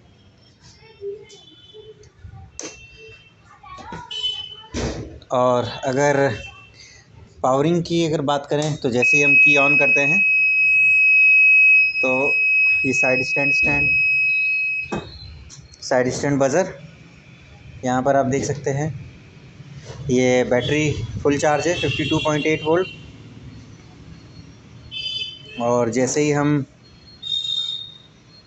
हेडलाइट ऑन करते हैं तो पहले पार्किंग लाइट ऑन होती है और फिर हेडलाइट ऑन हो जाती है।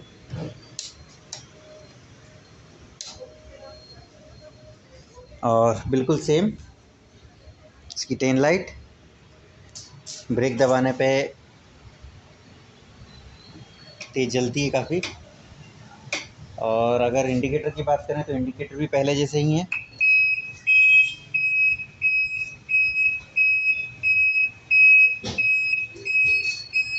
यहाँ पर फ़िलहाल अभी हमने इसमें एलईडी नहीं लगाई है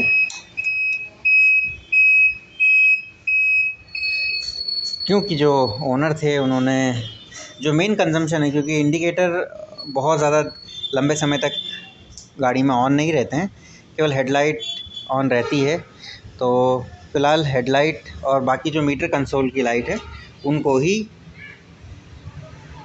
एलईडी में कन्वर्ट किया है। और कहीं ना कहीं जो बजट है उसका भी ध्यान में रखते हुए जो ज़रूरी या ऑप्शनल चीज़ें नहीं थी उनको उसमें पैसा खर्चा नहीं किया गया है। तो गाइस गाड़ी को कंप्लीट करने के बाद में अब समय आ गया है कि अब हम इसके कुछ जो बेसिक डाउट्स हैं उनके ऊपर भी चर्चा कर लें। इस चर्चा में हमारे साथ में एक और मेहमान है जो इस गाड़ी को चलाएंगी और साथ ही साथ हमारे सवाल और जवाब में हमारे साथ बनी रहेंगी। और क्योंकि वो इस गाड़ी को चलाने वाली हैं इसलिए उनके जो डाउट्स हैं और जो उनके कुछ सुझाव हैं वो भी आप तक इस वीडियो के माध्यम से पहुंचेंगे। तो संजना जी, सबसे पहले तो स्वागत है आपका मोटर लाइफ ईवीज के इस फाइनल रिव्यू वीडियो में, जिसमें कि जो बजाज क्रिस्टल हमने कन्वर्ट की है आपके लिए, उसमें आपके कुछ सवाल होंगे, कुछ डाउट्स होंगे और कुछ क्लेरिफिकेशन है जो हम भी as a agency, nodal agency या एज ए प्रमोटर भी हम लोगों को बताना चाहेंगे कि क्या क्या चीज़ें होती हैं और क्या क्या इसमें फ़ायदे हैं, क्या क्या इसमें लिमिटेशंस हैं। तो क्या सवाल है आपके? सबसे पहले तो मैं बस यही जानना चाहूँगा। सर जी, आपसे सबसे पहले तो मैं ये सवाल जानना चाहूँगी, कोई भी व्यक्ति अपनी पेट्रोल गाड़ी को इलेक्ट्रिक में कन्वर्ट क्यों करवाना चाहेगा? ये बहुत ही कॉमन सा सवाल है संजना जी। इसमें क्या होता है कि उसके कुछ फ़ायदे सबसे पहले मैं आपको बता देता हूँ कि अगर कोई व्यक्ति जिसके पास में पेट्रोल गाड़ी है, स्कूटर टाइप में, अगर वो इलेक्ट्रिक में कन्वर्ट कराता है उसको, तो सबसे पहला फ़ायदा तो ये है कि उसको नया इन्वेस्टमेंट नहीं करना पड़ेगा किसी भी नई गाड़ी के लिए। इलेक्ट्रिक गाड़ी 50 से 60 हज़ार रुपये से शुरुआत उसकी होती है और कन्वर्जन बहुत आसानी से आप 25 हज़ार रुपये से, अगर आप यूज्ड मटेरियल के साथ में कराते हैं तो शायद 26 हज़ार रुपये से इसकी शुरुआत होती है और नए मटेरियल के साथ में लगभग 34 हज़ार से शुरुआत होती है। 34 हज़ार में आपको फ्रेश मटेरियल के साथ में गाड़ी कन्वर्ट बिल्कुल नई जैसी मिल सकती है, सारा नया मटेरियल विथ वारंटी। कुछ इसमें नॉमिनल वारंटीज भी होती, वारंटी भी कवर होती है। तो सबसे पहला फायदा तो ये है कि नया कोई बड़ा इन्वेस्टमेंट नहीं। दूसरी चीज, वो गाड़ी ऑलरेडी आप ही के नाम पे है। जब वो गाड़ी आपके नाम पे है तो ऐसा नहीं है कि आपको उसको बेचना है, बेचने की जरूरत नहीं है, क्योंकि वो गाड़ी आप ही के नाम पे है। तो और कई बार जो घर में पुरानी गाड़ियां होती हैं उनसे अपनी कुछ यादें जुड़ी होती हैं। हो सकता है वो पहले किसी की पहली कमाई की हो या किसी की याद हो आपके पास में, तो ये भी एक फैक्टर है। तीसरी बड़ी चीज, पेट्रोल गाड़ी की बिल्ड क्वालिटी जो होती है वो किसी भी इलेक्ट्रिक गाड़ी की बिल्ड क्वालिटी से बहुत अच्छी मैं मानता हूँ। वो मटेरियल, वो कंस्ट्रक्शन, वो ओवरऑल जो मटेरियल है वो पेट्रोल गाड़ी का काफी अच्छा होता है। एक और खास बात जो इसमें है वो ये है कि पेट्रोल गाड़ी जो इंडियन मार्केट में अवेलेबल है उनके स्पेयर पार्ट्स आपको आसानी से, मैं नहीं कहूँगा क्योंकि हर गाड़ी की होंडा एक्टिवा या सुजुकी एक्सेस नहीं होती जिसके स्पेयर पार्ट्स आपको हर तीसरी दुकान पर मिल जाए, लेकिन थोड़ा सा मार्केट सर्च करने के बाद में कोई भी गाड़ी हो, भले वो काइनेटिक होंडा हो या जो बजाज क्रिस्टल जो अभी आप करवा रहे हैं, अगर ये गाड़ी भी है तो भी आपको स्पेयर पार्ट्स मिल जाएंगे आसानी से। आपको केबल के लिए कहीं भटकना नहीं पड़ेगा। इसके जो कॉमन जो प्लास्टिक मोल्डिंग है उसके लिए बहुत ज़्यादा परेशान नहीं होना पड़ेगा। ये चीज़ आसानी से किसी भी मैकेनिक के पास में मिल जाती है और इन गाड़ियों को देख के कोई भी मैकेनिक अपने हाथ नहीं खड़े करेगा कि नहीं मैं इसमें काम नहीं करूँगा। वो जनरल प्रॉब्लम जो होती है उसमें, जैसे ब्रेक टाइट करना या फिर लाइट रिप्लेस कर देना या कोई भी प्रॉब्लम वो कर देगा। जबकि इलेक्ट्रिक गाड़ियों को देख के सामान्य मैकेनिक जो है वो बिल्कुल अपने आप को बिन पानी की मछली की तरह महसूस करता है और वो पहले मना ही कर देता है, मुझसे नहीं होता। तो ये प्रॉब्लम भी एक सॉल्व हो जाती है। तो ये इतने सारे फायदे हैं जो कन्वर्जन को प्रमोट करते हैं और कन्वर्जन के कंपैरिजन में किसी नई इलेक्ट्रिक गाड़ी को लेने से पहले एक बार आपको सोचने का मौका दें। सर, मेरा दूसरा सवाल है आपसे, कीमत प्रोमोटर होने के नाते मुझे ये गाड़ी बहुत नॉमिनल कीमत में मिली, पर अन्य व्यक्ति का क्या? ये भी बहुत वाजिब सवाल है संजना जी आपका। देखिए, आप क्योंकि हमसे जुड़े हुए हैं इसलिए आपको एज ए प्रमोटर हमने ये जो गाड़ी है ये आपके लिए कन्वर्ट करवाई। लेकिन कोई दूसरा व्यक्ति जो जिसके घर में इस टाइप की पेट्रोल गाड़ी रखी हो या वो कन्वर्ट कराना चाहे, तो इसमें जो नए मटेरियल के साथ में जो शुरुआती खर्चा है, जैसे कि मैंने पहले भी आपको बताया, 32,000 से शुरुआत इसमें होती है और इस 32,000 की कीमत में 1 साल की हमारी कंपनी की तरफ से सर्विस वारंटी मिलती है और उसमें गाड़ी 40 से 50 किलोमीटर तक का माइलेज देती है एक बार चार्ज करने पे, और स्पीड भी लगभग 45 से 50 की आपको कंटिन्यूअसली मिल जाती है। सर्विस की अगर बात करें तो ये जो कन्वर्जन किट है लेड एसिड के साथ में होता है, और लेड एसिड बैटरी की जो सर्विस लाइफ होती है, अगर आप रोजाना इस्तेमाल करते हैं तो लगभग 1 से 1.5 साल के बीच में आपको हर बार बैटरी बदलानी होती है। आप बहुत पार्शियली अगर इसका इस्तेमाल करते हैं या सब्जी बाजी या मार्केट जाने के लिए, थोड़ा सा घूमने फिरने के लिए इस्तेमाल करते हैं, तो लगभग 1.5 से 2 साल और 2.5 साल तक भी आप इस लेड एसिड बैटरी को चलवा सकते हैं। लेकिन आप एज ए डेली कम्यूटर इस गाड़ी का कन्वर्टेड गाड़ी का इस्तेमाल करना चाहते हैं, आपको 50-60 किलोमीटर रोजाना ही चलना होता है ऑफिस जाने के लिए, जैसे भोपाल से मंडीदीप जाना होता है किसी को, या फिर मंडीदीप से भोपाल आना है, या फिर यहाँ से गांधीनगर, मतलब कई जो थोड़े दूर के इलाके हैं, हाँ। मतलब शहर के जो सबब होते हैं या आउटस्कर्ट होते हैं, अगर वहां तक आपको डेली ट्रैवल करना है तो उसके लिए लेड एसिड के बजाय मैं लिथियम बैटरी के साथ में प्रेफर करूंगा। लिथियम बैटरी के साथ में फायदा ये होता है कि आपको उसमें एक वारंटी एक अच्छे लंबे टाइम की मिलती है, 3 साल की उसमें वारंटी मिलती है, जिसमें 2 साल की फुल रिप्लेसमेंट और 1 साल की सर्विस वारंटी होती है। लेकिन यहाँ पर बस कीमत बहुत ज्यादा हो जाती है, कीमत का जो डिफरेंस है वो ऑलमोस्ट दोगुना हो जाता है। उससे आप 32-34 हजार में लेड एसिड के साथ में कन्वर्जन करा सकते हैं, लेकिन लिथियम के साथ में अगर आप कराते हैं तो वहीं पे ये जो खर्चा है लगभग 47,000 रुपए के आसपास होता है, और 47,000 में भी आपको 40 से 50 किलोमीटर की ही रेंज मिलेगी, केवल 2 साल के एक्स्ट्रा वारंटी मिलेगी। अगर आपको 50 से ऊपर जाना है, 60, 70, 80, तो उसी हिसाब से आपको जो बैटरी की कैपेसिटी है वो बढ़वानी होती है, और उसी कारण से जो लिथियम कन्वर्जन है वो काफी महंगा है। तो पहली बार में तो मैं सबको यही सलाह दूंगा कि अगर आप फर्स्ट टाइम कन्वर्जन करवा रहे हैं तो बहुत एक पॉजिटिव स्टेप लेते हुए केवल लेड एसिड के साथ में आप कन्वर्जन करा सकते हैं, और लेड एसिड के साथ में क्योंकि आपको कॉस्ट कम पड़ेगी, तो 1 से 1.5 साल बाद जब मार्केट में बहुत सारी लिथियम कंपनियां आ जाएंगी तो थोड़ा सा मार्केट रेट थोड़ा हो सकता है कम हो जाए, तो उस केस में आप जब नेक्स्ट टाइम बैटरी रिप्लेस कराएं तो आप लेड एसिड की बजाय लिथियम करवा सकते हैं। सर जी, मेरा आपसे अगला सवाल है, चार्जिंग टाइम कितना होना चाहिए? देखिए इसमें वैसे तो ये डिपेंड करता है कि बैटरी कितनी डिस्चार्ज है, और दूसरा फैक्टर ये होता है कि आपने जो चार्जर है वो उसकी कैपेसिटी क्या है, बैटरी बैंक की कैपेसिटी क्या है। ये 2-3 फैक्टर होते हैं जिनके बेसिस पे हम जो चार्जिंग टाइम है वो डिसाइड कर सकते हैं। जैसे फॉर एग्जांपल अपने 24 एम्पियर की बैटरी है आपके पास में और 3 एम्पियर का आपने चार्जर लिया है, लगभग 6 से 7 घंटे लगेंगे। पर चूंकि lead acid battery fast charging support नहीं करती है, इसलिए आप मोटे तौर पर 8 से 10 घंटे मान के चल सकते हैं अगर आपने बैटरी को फुल डिस्चार्ज कर दिया है। लेकिन आप अगर लिथियम बैटरी का इस्तेमाल कर रहे हैं, अगर लिथियम बैटरी आपके गाड़ी में इंस्टॉल्ड है, तो उसमें आप 15 से 20% कैपेसिटी का चार्जर इस्तेमाल कर सकते हैं। 20% के हिसाब से मैक्सिमम 5 घंटे, और कोई भी बैटरी फुल डिस्चार्ज नहीं होती है, इसलिए 5 से कम ही घंटे आपको लगेंगे।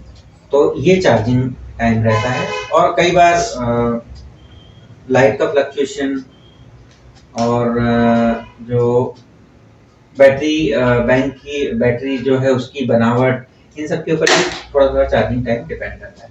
लेकिन मोटे तौर पे मिनिमम 3.5 घंटे हो सकता है किसी बैटरी का चार्जिंग टाइम, लिथियम की बात कर रहा हूँ, और मैक्सिमम 10 घंटे हो सकता है लेड एसिड। सर जी, मेरा अगला सवाल है आपसे कि इलेक्ट्रिक गाड़ी में कॉमन इशू कौन कौन से होते हैं?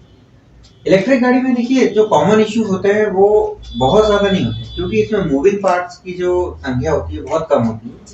इस कारण से इसमें केवल आपको ब्रेक शू का इशू आ सकता है। कभी आपने अगर प्रेशर वाले पानी से इसको धुलवा दिया तो शायद हो सकता है थ्रॉटल का इशू आ जाए। बहुत ज्यादा कोई उसमें इशू नहीं आता है। आप खुद भी पिछले 3-4 साल से इलेक्ट्रिक गाड़ी चला रहे हैं, कितनी बार आपको प्रॉब्लम आई?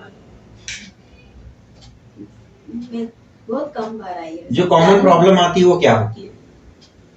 कॉमन प्रॉब्लम ये होती है कि पानी में ज्यादा बारिश में हो जाती है गाड़ी, क्या तो होती वो है? पीछे से होने लगती है। अच्छा, रिवर्स जाती है। रिवर्स जाती है गाड़ी। अच्छा, ऐसा होता है। हाँ, एक बार ऐसा मेरे साथ हो गया था। कौन सी गाड़ी थी? यो थी। यो बाइक थी ना, पर ये तो नहीं थी ना। यो थी मेरे पास, यो थी पहले। अच्छा, ठीक है। सर, मेरा अगला सवाल है जो मेरे साथ कई बार हुआ है। कॉमन प्रॉब्लम है, जैसे गाड़ी बंद हो जाए या बैटरी खत्म हो जाए तो क्या करना चाहिए? अब देखिए, बैटरी अगर खत्म हो जाए तो ये बहुत ही कॉमन सी चीज है, आपको चार्ज ही करना पड़ेगा।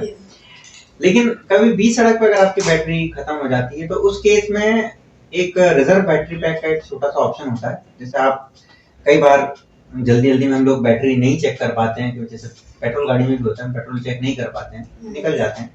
ऐसे अगर आप अपनी गाड़ी को चेक ना कर पाए कि कितनी चार्ज है, फिर भी निकल जाए और बीच रास्ते में कहीं बंद हो जाए, तो चार्जर वैसे आप सेफ्टी के तौर पे अपने साथ में हमेशा रख सकते हैं, कहीं भी लगा सकते हैं चार्ज करने के लिए।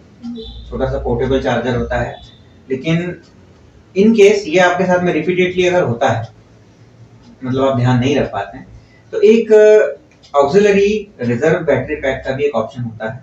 अगर गाड़ी में उतनी जगह है तो एक मेन बैटरी पैक के साथ ही साथ आप एक रिजर्व बैटरी पैक भी रख सकते हैं, तो 30-40 किलोमीटर के आसपास आपको रेंज, या 20-30 या 10-5 किलोमीटर तक की रेंज छोटे से छोटा आप रख सकते हैं। तो इससे जो आपकी प्रॉब्लम है वो सॉल्व हो जाएगी। मुझे लगता है कि सवाल जवाब का सिलसिला, अगर आप सवाल पूछते रहे और मैं जवाब देता रहा, काफी लंबा खिंच जाएगा। अब आइए इस गाड़ी की एक छोटी सी टेस्ट ड्राइव लेते हैं। जी बिल्कुल, आइए टेस्ट ड्राइव लेते हैं। और हमारे साथ में हमारी टेस्ट पायलट, बेसिकली काफ़ी भारी लगती है उनको ये गाड़ियाँ।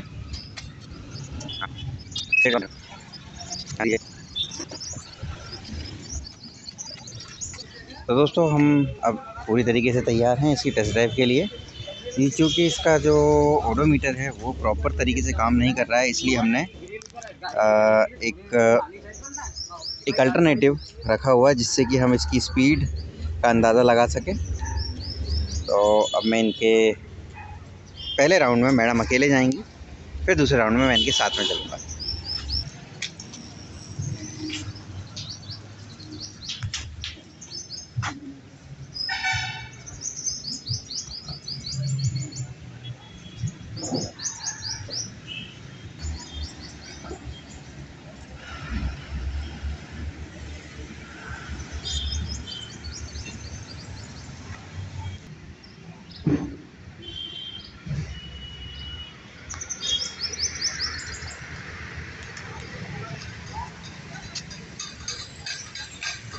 कैसी चल रही है मैडम? बहुत अच्छी चल रही है। स्मूथनेस, कोई आवाज़ किसी तरीके की? किसी तरीके की कोई आवाज़ नहीं। Pickup issue? कुछ नहीं, बढ़िया चल रही है। अब मैं भी बैठूं साथ में, 2 लोगों के साथ में तैयार हैं। तो गाइस, डबल एक राइडर और पिलियन के साथ में भी हम लोग इसकी टेस्ट ड्राइव के लिए तैयार हैं। आइए चलते हैं। और साथ ही साथ हमारे पास में ये एक एक्स्ट्रा GPS भी हमने रखा हुआ है। आप देख सकते हैं, इसमें हमने सारी चीज़ों को स्क्रीनशॉट इसका दिख जाएगा कि क्या टॉप स्पीड आ रही है। और क्योंकि इसका ओडोमीटर बहुत अच्छे से काम नहीं कर रहा है, आइए शुरू करते हैं।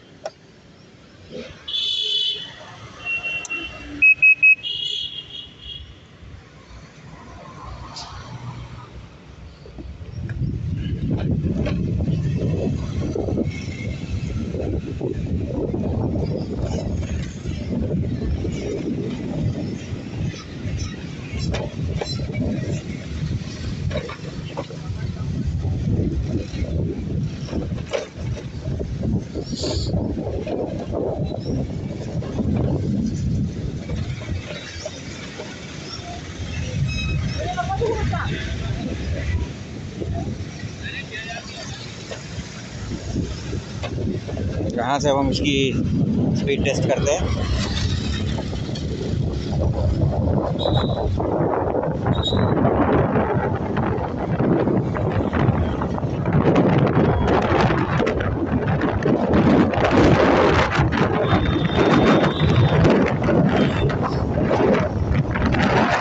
बढ़िया स्पीड है, लगभग 45-50 के आसपास मुझे लग रही है।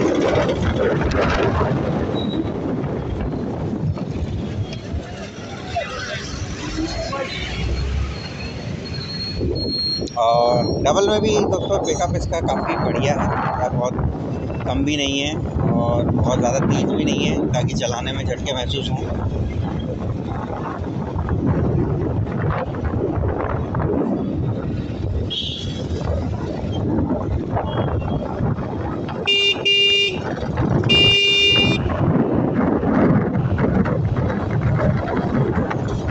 लगभग इसी स्पीड से हम सामान्य रूप से शहरों के अंदर चलते हैं। 50 तक की स्पीड काफ़ी बढ़िया होती है।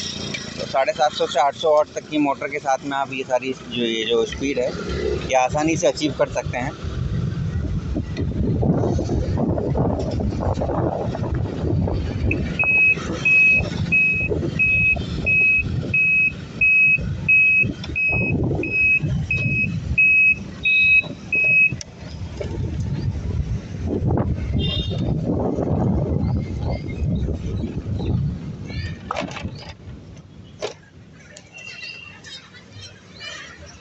तो गाइस लगभग 3 किलोमीटर की हमने इसमें ट्रिप ली है।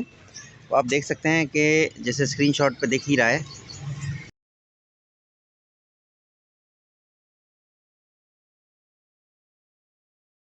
तो काफ़ी अच्छी स्पीड मैं इसको ये कहूँगा कि कन्वर्जन के हिसाब से, क्योंकि हमारे पास में मोटर भी काफ़ी पावरफुल है, इसलिए ये स्पीड मिल गई होगी। बाकी मुझे बहुत ज़्यादा एहसास हुआ नहीं, क्योंकि गूगल बाबा बोल रहे हैं, इसलिए मैं इस चीज़ को कंसिडर कर सकता हूँ। तो दोस्तों ये तो था बजाज क्रिस्टल की कन्वर्जन का एक आखिरी वीडियो, जिसमें आज हमने जो हमारी टेस्ट पायलट हैं उनके साथ में इसकी टेस्ट ड्राइव ली और कुछ जो सामान्य सवाल जवाब थे वो भी आप लोगों के सामने हमने रखने की कोशिश की। फिर भी अगर आपको कोई डाउट या शंका हो तो आप हमारे कमेंट बॉक्स में कमेंट करके सवाल पूछ सकते हैं। ज़्यादा जानकारी के लिए हमारी टेक्निकल टीम का जो फ़ोन नंबर है वो भी डिस्क्रिप्शन बॉक्स में आपको मिल जाएगा और वो नीचे स्क्रॉलिंग पे भी आपको दिख जाएगा।